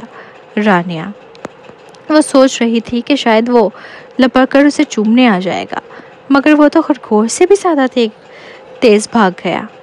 یہ تنویر اسے بالکل الگ لگ رہا تھا، حتیٰ کہ جب وہ 20 سال کی عمر میں پہلی بار اس سے ملی تھی اور دونوں نے ڈیٹنگ شروع کی تھی، تب بھی وہ ذرا سی قربت میں موقع نکال لیتا۔ کیا واقعی یہ مسئلہ اس کے جسم میں تھا یا پھر وہ بالکل بھی کشش نہیں رکھتی تھی؟ تقریباً 10 منٹ بعد رانیہ باہر آنے ہی والی تھی کہ تنویر باتھ روم سے نکلا۔ اس کا وجیز چہرہ ہلکا سا سرخ تھا۔ رانیہ نے شک سے پوچھا، ابھی تم نے اچانک یوں نظریں کیوں چڑھائیں؟ تنویر کے سامنے کھڑی رانیہ گلابی برائڈ میڈ کے لباس میں دل موہ لینے جیسی لگ رہی تھی۔ لگتا تھا سبرین اور فریہ نے خاص دھیان سے لباس چنا تھا۔ نیکر لائن کندھوں سے نیچے آتی تھی، باریک سا ٹاپ ٹیوب سٹائل میں، اور اس کی ہنسلی کی نازک لکیر نمایاں تھی۔ رانیہ پہلے ہی شوبس میں رہ چکی تھی۔ اس کے ٹھان اور وقار نے اسے ایسا بنا دیا جیسے وہ کسی میگزین سے نکل کر آئی ہو۔ تنویر نے بازو اس کی کمر کے گرد لپیٹے اور دھیرے سے کہا، رانیہ تم آج بہت حسین لگ رہی ہو، کیوں نہ ایک شال اوڑھ لو؟ تمہیں یوں دیکھ کر مجھے خود ہی غیر محفوظ محسوس ہو رہا ہے۔ رانیہ نے ہلکی اداسی کے ساتھ پوچھا، ابھی تک تم نے میرے سوال کا جواب نہیں دیا، تم اتنی تیزی سے بھاگے کیوں؟ تنویر نے سنجیدہ لہجے میں کہا، اگر نہ چھپاؤں تو ڈر ہے کہ میں خود پر قابو نہ رکھ سکوں۔ رانیہ نے جھک کر اس کی طرف دیکھا اور طنزیہ کہا، کیا تم تو کر ہی نہیں سکتے نا، تو پھر قابو کس چیز پر؟ یہ الفاظ اتنے تیز تھے کہ تنویر کا چہرہ سیاہ پڑ گیا۔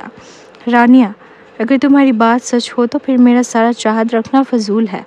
ماضی میں جو لوگ کھسی ہوتے تھے کیا وہ کبھی صحیح راستہ نہیں ڈھونڈ پاتے تھے؟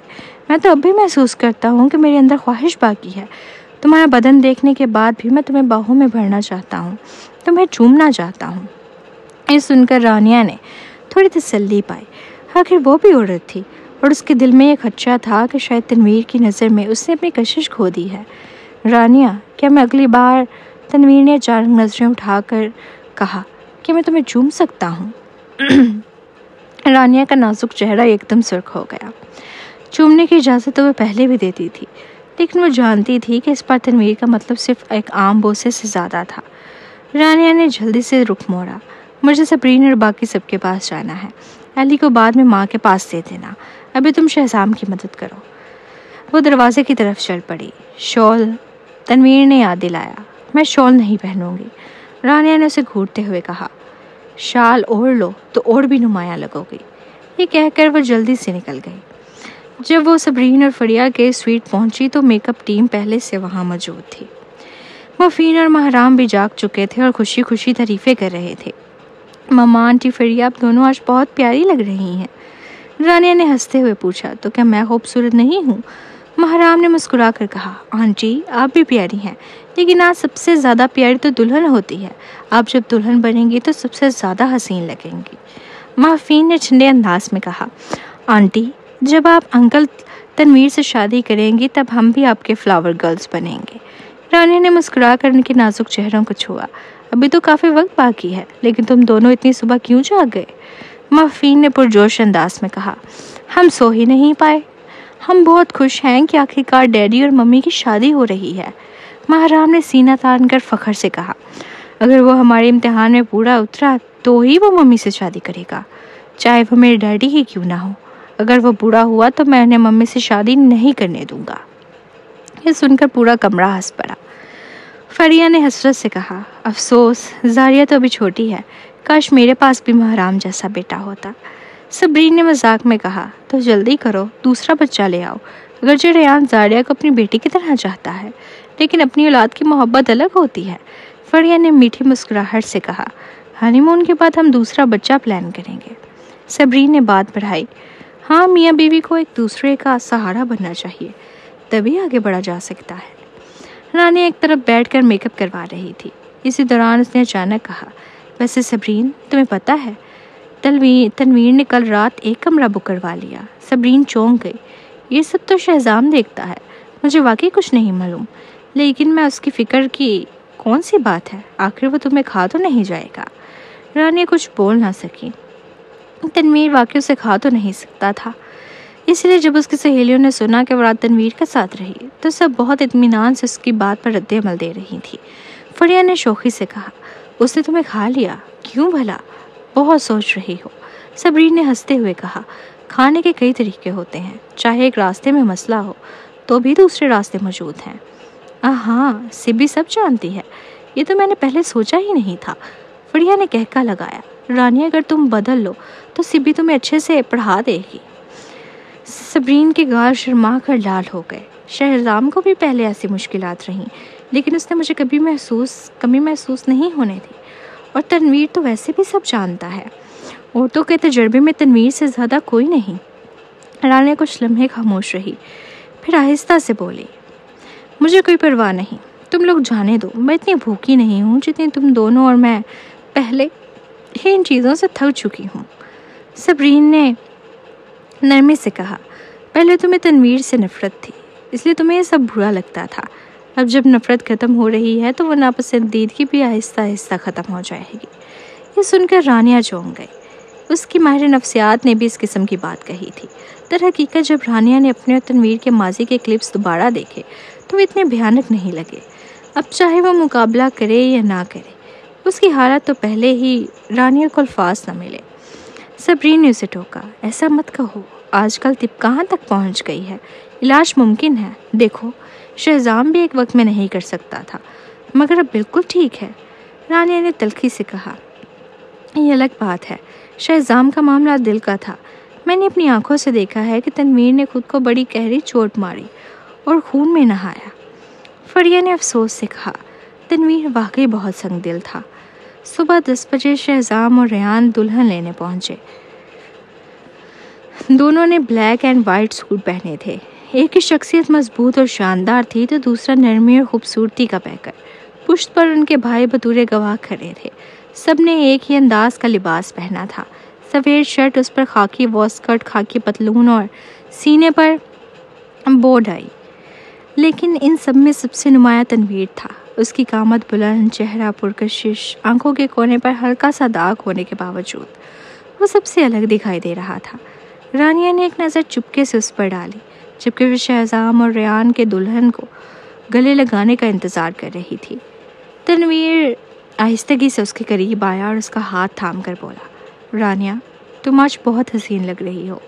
رانیہ واقعی دلکش لگ رہی تھی۔ صبح صرف لباس پہننے سے ہی وہ ایک پری جیسی لگ رہی تھی، اور اب جب میک اپ اور ہیئر اسٹائل مکمل ہوا تو وہ گویا پری بن گئی، اگرچہ آج وہ دلہن نہیں تھی۔ تنویر کے دل میں ایک کرب ابھرا۔ وہ اپنے بھائیوں میں سب سے بڑا تھا، مگر شادی سب سے آخر میں کر رہا تھا۔ اس کی سب سے بڑی وجہ میرا تھی۔ رانیہ نے بھی تعریف کی، تم بھی آج اچھے لگ رہے ہو۔ تنویر نے ہلکی سی کھانسی کی اور کہا، شادی کے دن تو میں اس سے بھی زیادہ خوبصورت تھا، یقین کرو۔ رانیہ پاس کھڑے شیش نے ہنستے ہوئے کہا، واہ تنویر، صاف ظاہر ہے کہ تمہیں شہزام اور باقیوں کی شادی پر جلن ہو رہی ہے۔ تنویر نے سخت نظر سے اسے گھورا، اور تمہیں جلن نہیں ہو رہی؟ شیش نے شانے اچکائے، چونکہ میری کوئی گرل فرینڈ نہیں، اس لیے حسد کرنے کا سوال ہی نہیں۔ اسی دوران دونوں دلہے دلہن کو بازوؤں میں اٹھائے باہر آ گئے۔ ان کے چہروں پر خوشی اور محبت کی مسکراہٹ تھی۔ سمندر کے کنارے ایک شاندار شادی کی تقریب منعقد ہوئی۔ دونوں جوڑوں نے سب کے سامنے قسمیں کھائیں، ایک دوسرے کو چوما اور زندگی بھر ساتھ نبھانے کا وعدہ کیا۔ اس لمحے میں ان کی زندگی کا سب سے خوشگوار لمحہ بن گیا، کیونکہ ریان اور فریہ کا نکاح رات ہی ہو چکا تھا۔ اب سب لوگ دل کھول کر انجوائے کر رہے تھے۔ جب رانیہ انگوٹھی دینے اسٹیج پر گئی تو صبرین نے دھیرے سے کہا، کیا چاہتی ہو کہ بعد میں تمہیں پھولوں کا گلدستہ دوں؟ نہیں، رانیہ نے فوراً انکار کیا۔ صبرین کو کوئی مسئلہ نہیں ہوا۔ آخر وہ سمجھ سکتی تھی کہ رانیہ کے شادی کے حوالے سے وہی خواہش نہیں تھی جو اس کی اور فریہ کی تھی۔ صاف الفاظ میں کہا جائے تو رانیہ شادی کی تقریبات سے خاصی تھک چکی تھی۔ ٹھیک ہے، بس تم نہیں چاہتی، مگر ضروری نہیں کہ کچھ لوگ نہ چاہیں۔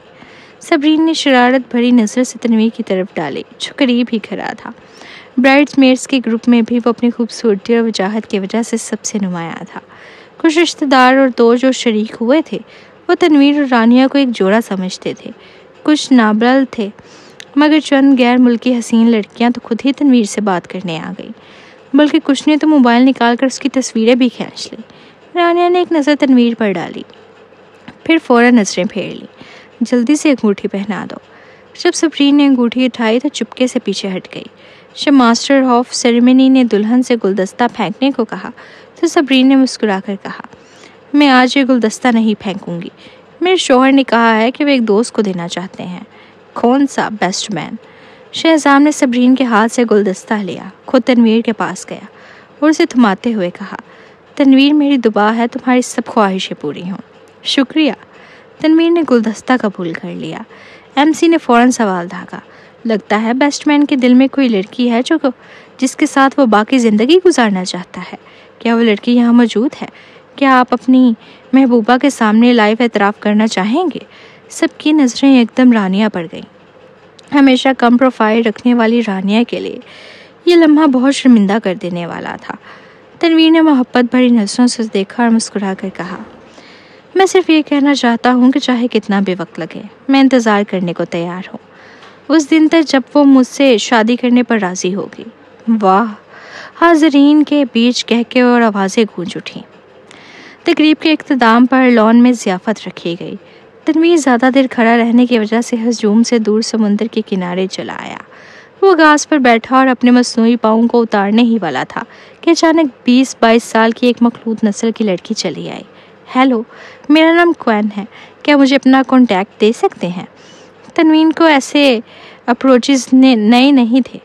جزیرے پر آنے کے بعد اسے یاد ہی نہیں کہ کتنی بار ایسی پیش قدمی ہو چکی تھی۔ سوری، میری پہلے ہی گرل فرینڈ ہے۔ اس سے کیا فرق پڑتا ہے؟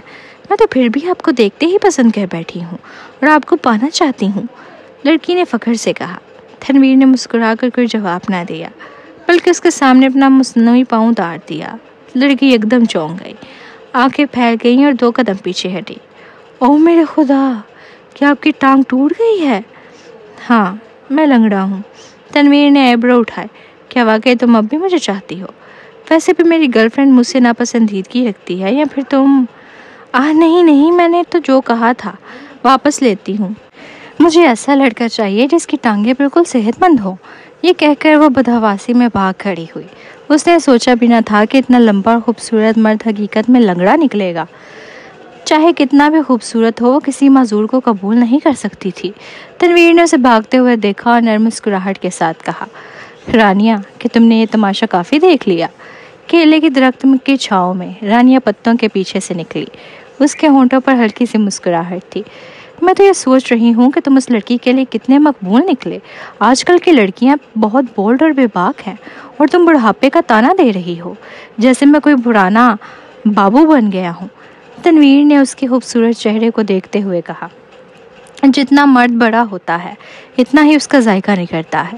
رانیہ نے وضاحت کی، واقعی؟ تو کیا تمہیں بھی لگتا ہے کہ میں بدبودار ہوں؟ تنویر نے اس کا ہاتھ تھام کر اپنی طرف کھینچا۔ رانیہ نے جان بوجھ کر جھک کر اسے سونگا، پھر منہ بنا کر کہا، ہاں، یہ تو پرانے سڑے ہوئے گوشت جیسی اسمیل ہے، چاہے پرانے گوشت جیسے ہی کیوں نہ ہو۔ تمہیں بھاگنے نہیں دوں گا، تنویر نے کہا اور جھک کر اس کے ہونٹوں کو چھو لیا۔ رانیہ نے آج کل لپسٹک نہیں لگائی تھی جس سے شوبز نکلی تھی، لیکن آج جانے کس برانڈ کی لگائی تھی کہ خوشبو نرم اور دلکش تھی۔ ہٹ جاؤ، جا کے اس حسین لڑکی کو چومو۔ رانیہ نے جان بوجھ کر اسے دھکا دیا۔ تنویر کے ہونٹ اس کے ہونٹوں سے ذرا دور تھے۔ وہ تھوڑا سا گڑبڑایا۔ تم نے تو زیادتی کر دی، تم نے دیکھا ہی نہیں۔ جیسے ہی اس نے میری ٹانگ دیکھی وہ خوفزدہ ہو کر بھاگ گئی۔ اگر ایسے یہ پتہ چل جاتا کہ میں مردانگی سے بھی محروم ہوں تو اور تیزی سے بھاگتی۔ سچ کہوں تو رانیہ پوری دنیا میں صرف تم ہو جو مجھے ناپسند نہیں کر سکتی۔ رانیہ اس پر طنز کرنا چاہتی تھی، لیکن اس نے محسوس کیا کہ یہ بات کہتے ہوئے تنویر کے لہجے میں اداسی جھلک رہی تھی۔ وہ تنویر جو کبھی عورتوں میں سب سے زیادہ مقبول تھا، جب وہ دونوں ڈیٹنگ کے شروع میں سینما جاتے تھے تو رانیہ ٹکٹ لینے جاتی اور پیچھے مڑ کر دیکھتی تو کوئی نہ کوئی لڑکی اسے گھیر رہی ہوتی۔ تو مجھے بتاؤ، اگر کوئی تمہاری ٹانگ یا تمہاری کمزوری کو ناپسند نہ کرے تو کیا تم اسے متاثر ہوگے؟ رانیہ نے اس کی آنکھوں میں جھانکا۔ تنویر ہنس پڑا۔ اگر کوئی مجھ سے کچھ بھی ناپسند نہ کرے تو پھر وہ مجھ سے چاہتی کیا ہے؟ کیا وہ میرے پیسوں کے پیچھے ہے؟ ایسا مت کہو، تمہارے میڈیکل سکلز بہت کمال ہیں اور تم دیکھنے میں بھی بہت اچھے لگتے ہو، رانیہ نے کہا۔ رانیہ، میں شروع سے ہی کوئی نیک انسان نہیں رہا۔ اس زندگی میں میں صرف تمہارے لیے ہی نرم ہو سکتا ہوں۔ تم اوروں کی محبت کا سوال ہی پیدا نہیں ہوتا۔ چاہے کوئی بھی مجھے چاہے، میں اسے پسند نہیں کروں گا۔ میرے دل میں ہمیشہ تم رہو گی، تنویر نے سنجیدگی سے کہا۔ رانیہ کچھ لمحے کے لیے حیران رہ گئی اور خاموش ہو گئی۔ تنویر نے اپنا ہاتھ ریت پر ٹکائے اور سمندر کے پانی اور ڈوبتے سورج کو تکتا رہا۔ وہ دونوں درخت کی چھاؤں میں بیٹھے تھے اور دھوپ ان پر نہیں پڑ رہی تھی۔ یہ دونوں کی پہلی غیر ملکی ٹرپ تھی اور پہلی بار وہ سمندر کے کنارے یوں بیٹھے تھے۔ کیا تم واقعی شادی کو دیکھ کر حسد محسوس کر رہی ہو، رانیہ؟ تنویر نے اچانک پوچھا۔ نہیں، حسد نہیں، ہر ایک کی خوشی کا طریقہ الگ ہے۔ چاہے میں شادی کر بھی لوں تو کیا ہوگا؟ ہمارے اصل والدین ہماری خوشیاں دیکھنے کے لیے زندہ نہیں، رانیہ نے کچھ لمحے خاموشی کے بعد کہا۔ تنویر کی آنکھیں جھک گئیں۔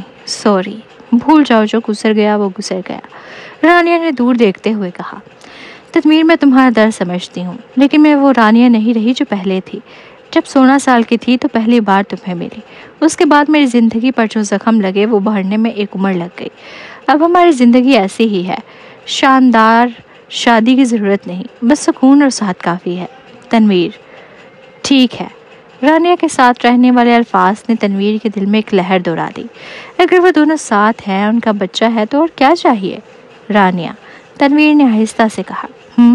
رانیہ نے جواب دیا، اصل میں تم پہلے ہی جانتی تھی کہ یہ علی میرا بچہ ہے نا؟ وہ مجھ پر زیادہ سے زیادہ جاتا ہے، تنویر نے کانپتی آواز میں کہا۔ اس کی آنکھیں رانیہ کے سکون سے بھرے چہرے پر گئیں اور اسے فوراً سمجھ آ گیا۔ ہاں، میں جان گیا، تم ہرگز کسی دوسرے مرد کا بچہ قبول نہیں کرتی۔ رانیہ نے آنکھیں گھما کر سمندر کی طرف چلتے ہوئے ایک شیل اٹھایا اور اسے پانی میں پھینک دیا۔ تنویر نے اس کی لمبی دھوپ سے ڈھکی پرچھائی کو دیکھ کر مسکرا دیا۔ ہاں، رانیہ نے اسے ہی علی کا باپ تسلیم کیا تھا، لیکن یہ فیصلہ اس نے اپنے عزم کے ساتھ کیا تھا۔ تنویر کو بھی یہ بات اچھی طرح سمجھ جانی چاہیے تھی کہ رانیہ کے دل میں اس کے لیے جذبات تھے، بس وہ اظہار کرنا مشکل سمجھتی تھی۔ خوشیوں کی وہ گھڑی بھی لا کے راہ ہی گئی جس کا سب کو شدت سے انتظار تھا۔ زندگی کے لمبے سفر میں جتنے دکھ، جدائیاں اور کٹھن مرحلے آئے، اب وہ سب ایک خواب کی طرح پیچھے رہ گئے۔ تقدیر نے ہر رشتے کو محبت اور سکون کے رنگوں سے نواز دیا۔ اب دلوں میں حسرتیں نہیں تھیں، بلکہ شکر گزاری کا ایک جذبہ تھا جو ہر سانس کے ساتھ رب کریم کے حضور جھک رہا تھا۔ یہ انجام صرف محبت کی تکمیل نہیں تھا، بلکہ ایک سبق بھی تھا۔ جن لوگوں نے گناہوں کی راہوں کا انتخاب کیا تھا، ان کے گناہ ان کے سامنے لا کھڑے ہوئے اور انہوں نے اپنے کیے کی سزا بھگتی۔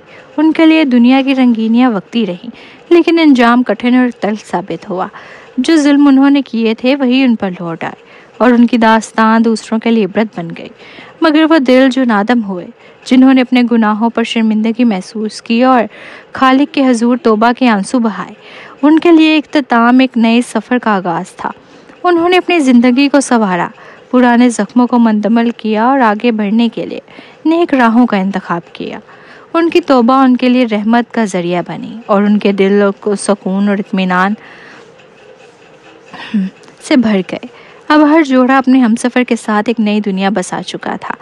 ہنسی کی گونج، بچوں کی معصوم شرارتیں اور گھروں میں چھائی خوشبو اس بات کی گواہی دے رہی تھی کہ محبت اور صبر کبھی رائگاں نہیں جاتے۔ جوڑوں کی قربتیں اور وعدے مستقبل کے روشن راستے کا اشارہ تھے۔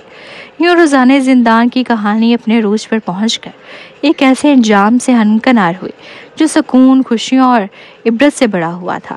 یہ کہانی ثابت کر گئی کہ وقت انسان کو بدل دیتا ہے، گناہ کا انجام ہمیشہ تلخ ہوتا ہے اور سچی توبہ انسان کو نئی زندگی عطا کرتی ہے۔ آخرکار محبت، دعا اور صبر ہی وہ خزانے ہیں جو انسان کو عزت اور کامیابی سے نوازتے ہیں۔ شہزام اور صبرین کا رشتہ کبھی آسان نہ رہا۔ اس رشتے نے بے شمار طوفان دیکھے، یہاں تک کہ ایک وقت ایسا بھی آیا جب طلاق نے دونوں کو جدا کر دیا۔ لیکن تقدیر نے جس دل کو ایک دوسرے کے لیے دھڑکنے کے لیے بنایا ہو، وہاں فاصلے زیادہ دیر قائم نہیں رہتے۔ میرا نے اپنی تمام تر مکاری، سازشوں اور کالے جادو جیسے گناہ آلودہ ہتھ کنڈے آزما لیے، لیکن وہ شہزام کا دل کبھی جیت نہ سکی۔ وہ دولت اور شہرت تو حاصل کر پائی، مگر شہزام کی محبت اس کے لیے ہمیشہ ایک خواب ہی رہی۔ شہزام کی آنکھوں میں محبت کی روشنی صرف صبرین کے لیے تھی۔ اگر میرا کی چالاکیاں تھیں تو صبرین کا صبر اور حوصلہ بھی تھا۔ اس نے ہر زخم کو سہ کر معاف کیا، دل کو بھرا رکھا اور رشتے کو نبھانے کے لیے صبر کا دامن کبھی نہ چھوڑا۔ یہی صبر اور معافی تھی جس نے شہزام اور صبرین کو دوبارہ ایک دوسرے کا بنا دیا۔ آخرکار دونوں ایک ایسے انجام تک پہنچے جہاں محبت، اعتماد اور وفاداری نے ان کے رشتے کو مضبوطی سے باندھ دیا۔ تنویر اور رانیہ کا رشتہ بھی شدید آزمائشوں سے گزرا۔ دونوں ایک دوسرے سے بے پناہ محبت کرتے تھے، مگر میرا نے سب بیانہ کھیل انہی کے درمیان کھیلا۔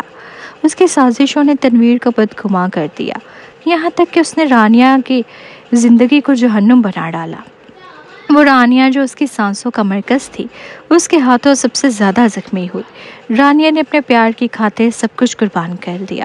ایسے اپنی جان بچانے کے لیے اپنا چہرہ بدلنا پڑا، اپنی دوست کا روپ دھارنا پڑا، والدین کی موت کا صدمہ جھیلنا پڑا اور دنیا میں بالکل اکیلی رہنا پڑا۔ اس کی معصوم زندگی تباہ ہو گئی، لیکن وہ پھر بھی جیتی رہی، کیونکہ محبت کے رشتے کو قائم رکھنا اس کی سب سے بڑی طاقت تھی۔ آخرکار جب سچائی سامنے آئی تو تنویر کے پاس صرف پچھتاوے رہ گئے۔ اس نے اپنی بدگمانی اور ظلم کی قیمت بہت بھاری چکائی۔ ایک ٹانگ کھو کر، اپنی صحت اور اپنا حسن گنوا کر اس نے جانا کہ جب انسان برا کرتا ہے تو اس کے کفارہ صرف آنسوں سے نہیں بلکہ جان و تن سے دینا پڑتا ہے۔ تنویر نے اپنی قربانیوں کے بعد رانیہ کو پایا، لیکن یہ محبت اب صبر، سزا اور عبرت کے رنگوں سے لپٹی ہوئی تھی۔ یہ دونوں کی کہانی اس سبق کے ساتھ مکمل ہوئی کہ محبت کو شک اور بدگمانی کے زہر سے کبھی نہ مارو، کیونکہ جب دل ٹوٹتے ہیں تو ان کی مرمت زندگی کی سب سے بڑی قیمت لے لیتی ہے۔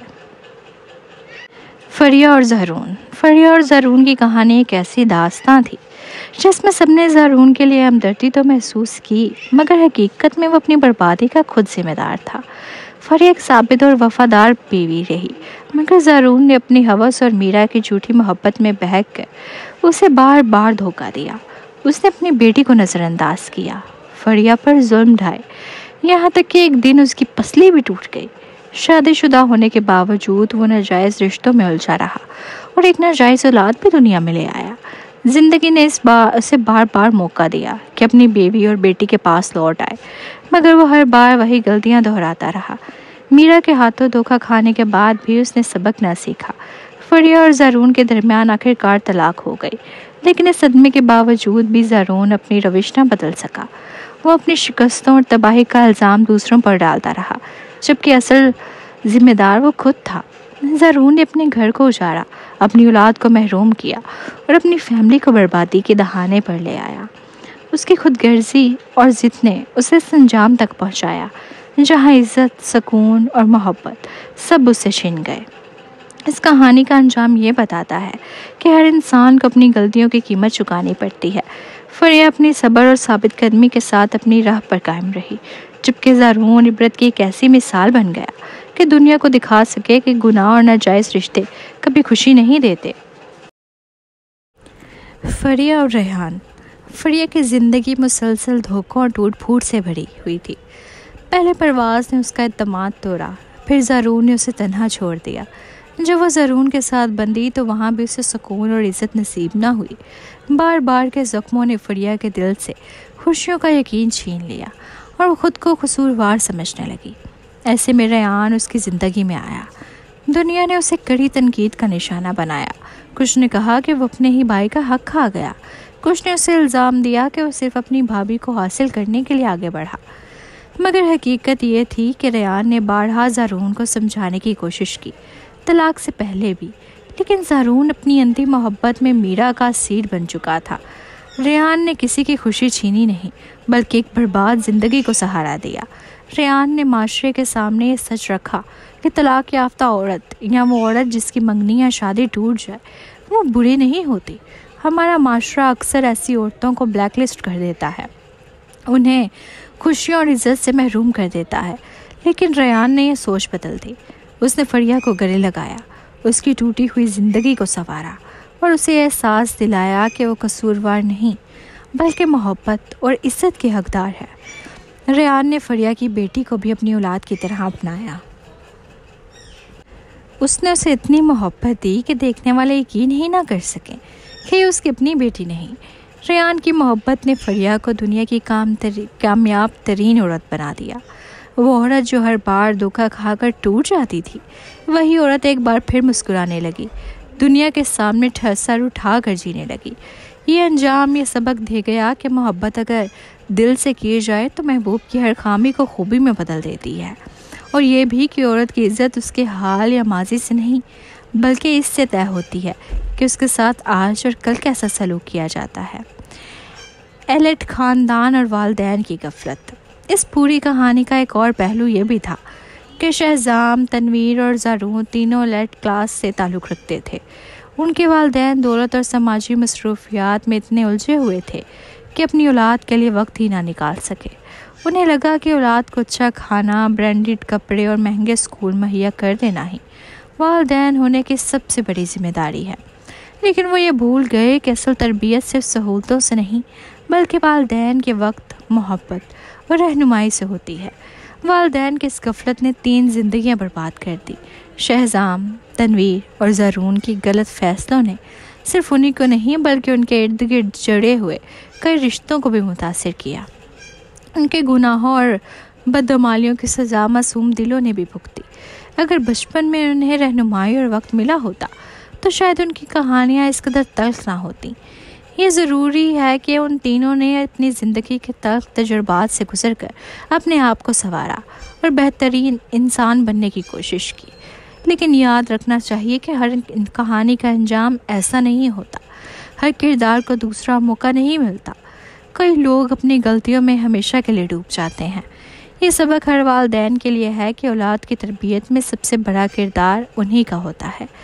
دولت اور آسائشیں اولاد کو سہولت تو دیتی ہیں، لیکن اصل شخصیت ماں باپ کے وقت اور رہنمائی سے بنتی ہے، ورنہ کہانیوں کی طرح حقیقی زندگی میں بھی نسلیں تباہ ہو جاتی ہیں اور ان کی قیمت آنے والے کئی نسلوں کو چکانی پڑتی ہے۔ روزانہ زندان ایپیلیگ۔ وقت کے طویل اور کٹھن سفر کے بعد بالآخر روزانہ زندان اپنی منزل کو جا پہنچا۔ یہ داستان محض محبتوں اور جدائیوں کی نہیں تھی، بلکہ ایک آئینہ تھی جس میں ہر قاری نے اپنے معاشرے کی پرچھائیاں دیکھی ہوں گی۔ شہزام اور صبرین کا رشتہ صبر اور معافی کا استعارہ تھا۔ یہ ثابت کر گیا کہ جب دل بڑا ہو تو ٹوٹے بندھن بھی نئے سرے سے جڑ سکتے ہیں۔ تنویر اور رانیہ کی کہانی نے دکھایا کہ بدگمانی اور ظلم کا انجام کس قدر بھاری ہوتا ہے، اور سچی محبت کی قیمت کبھی کبھی جان، صحت اور خوابوں کے ملبے پر چکانی پڑتی ہے۔ فریہ اور زارون کا انجام عبرت کی صورت سامنے آیا۔ وہ اس بات کا جیتا جاگتا ثبوت تھا کہ ناجائز رشتے سکون نہیں دیتے اور ہر کردار کو دوسرا موقع نہیں ملتا۔ اس کے برعکس ریان اور فریہ کا ملاپ روشنی کی کرن بنا، جس نے معاشرے کو دکھایا کہ ایک عورت کی عزت اس کے ٹوٹے ماضی سے نہیں بلکہ اس کے حال کے سلوک سے طے ہوتی ہے۔ لیکن اس کہانی کا سب سے گہرا پہلو وہ خلا تھا جو والدین کی غفلت سے جنم لیتا ہے۔ شہزام، تنویر اور زارون جیسے بچے جنہیں دولت، آسائشیں اور دنیاوی شان و شوکت تو ملی مگر ماں باپ کا وقت اور رہنمائی نہ ملی، وہ اندھیروں میں بھٹکتے رہے اور ان کے بھٹکنے کی سزا ان سے جڑے بے شمار رشتوں کو بھی بھگتنا پڑی۔ یہ سچ ہے کہ انسان غلطیوں سے سیکھتا ہے، مگر یہ بھی سچ ہے کہ ہر کہانی کو دوسرا موقع نہیں ملتا، ہر کردار کا اختتام سکون پر نہیں ہوتا۔ کچھ داستانیں عبرت بن کر ہی ختم ہوتی ہیں۔ یوں روزانہ زندان یہ سبق دے کر ختم ہوئی کہ محبت، دعا اور صبر ہی وہ خزانے ہیں جو انسان کو عزت بخشتے ہیں۔ وقت انسان کو بدل دیتا ہے، مگر جو اپنی اصلاح کے دروازے بند کر لیتے ہیں ان کی کہانیاں سدا عبرت کے طور پر سنائی جاتی ہیں، اور آخرت میں یہی حقیقت سامنے آتی ہے کہ خوشیاں، سکون اور عزت صرف اسی کو ملتی ہے جو رب کے حضور جھک کر اپنی خطاؤں کا اعتراف کرے۔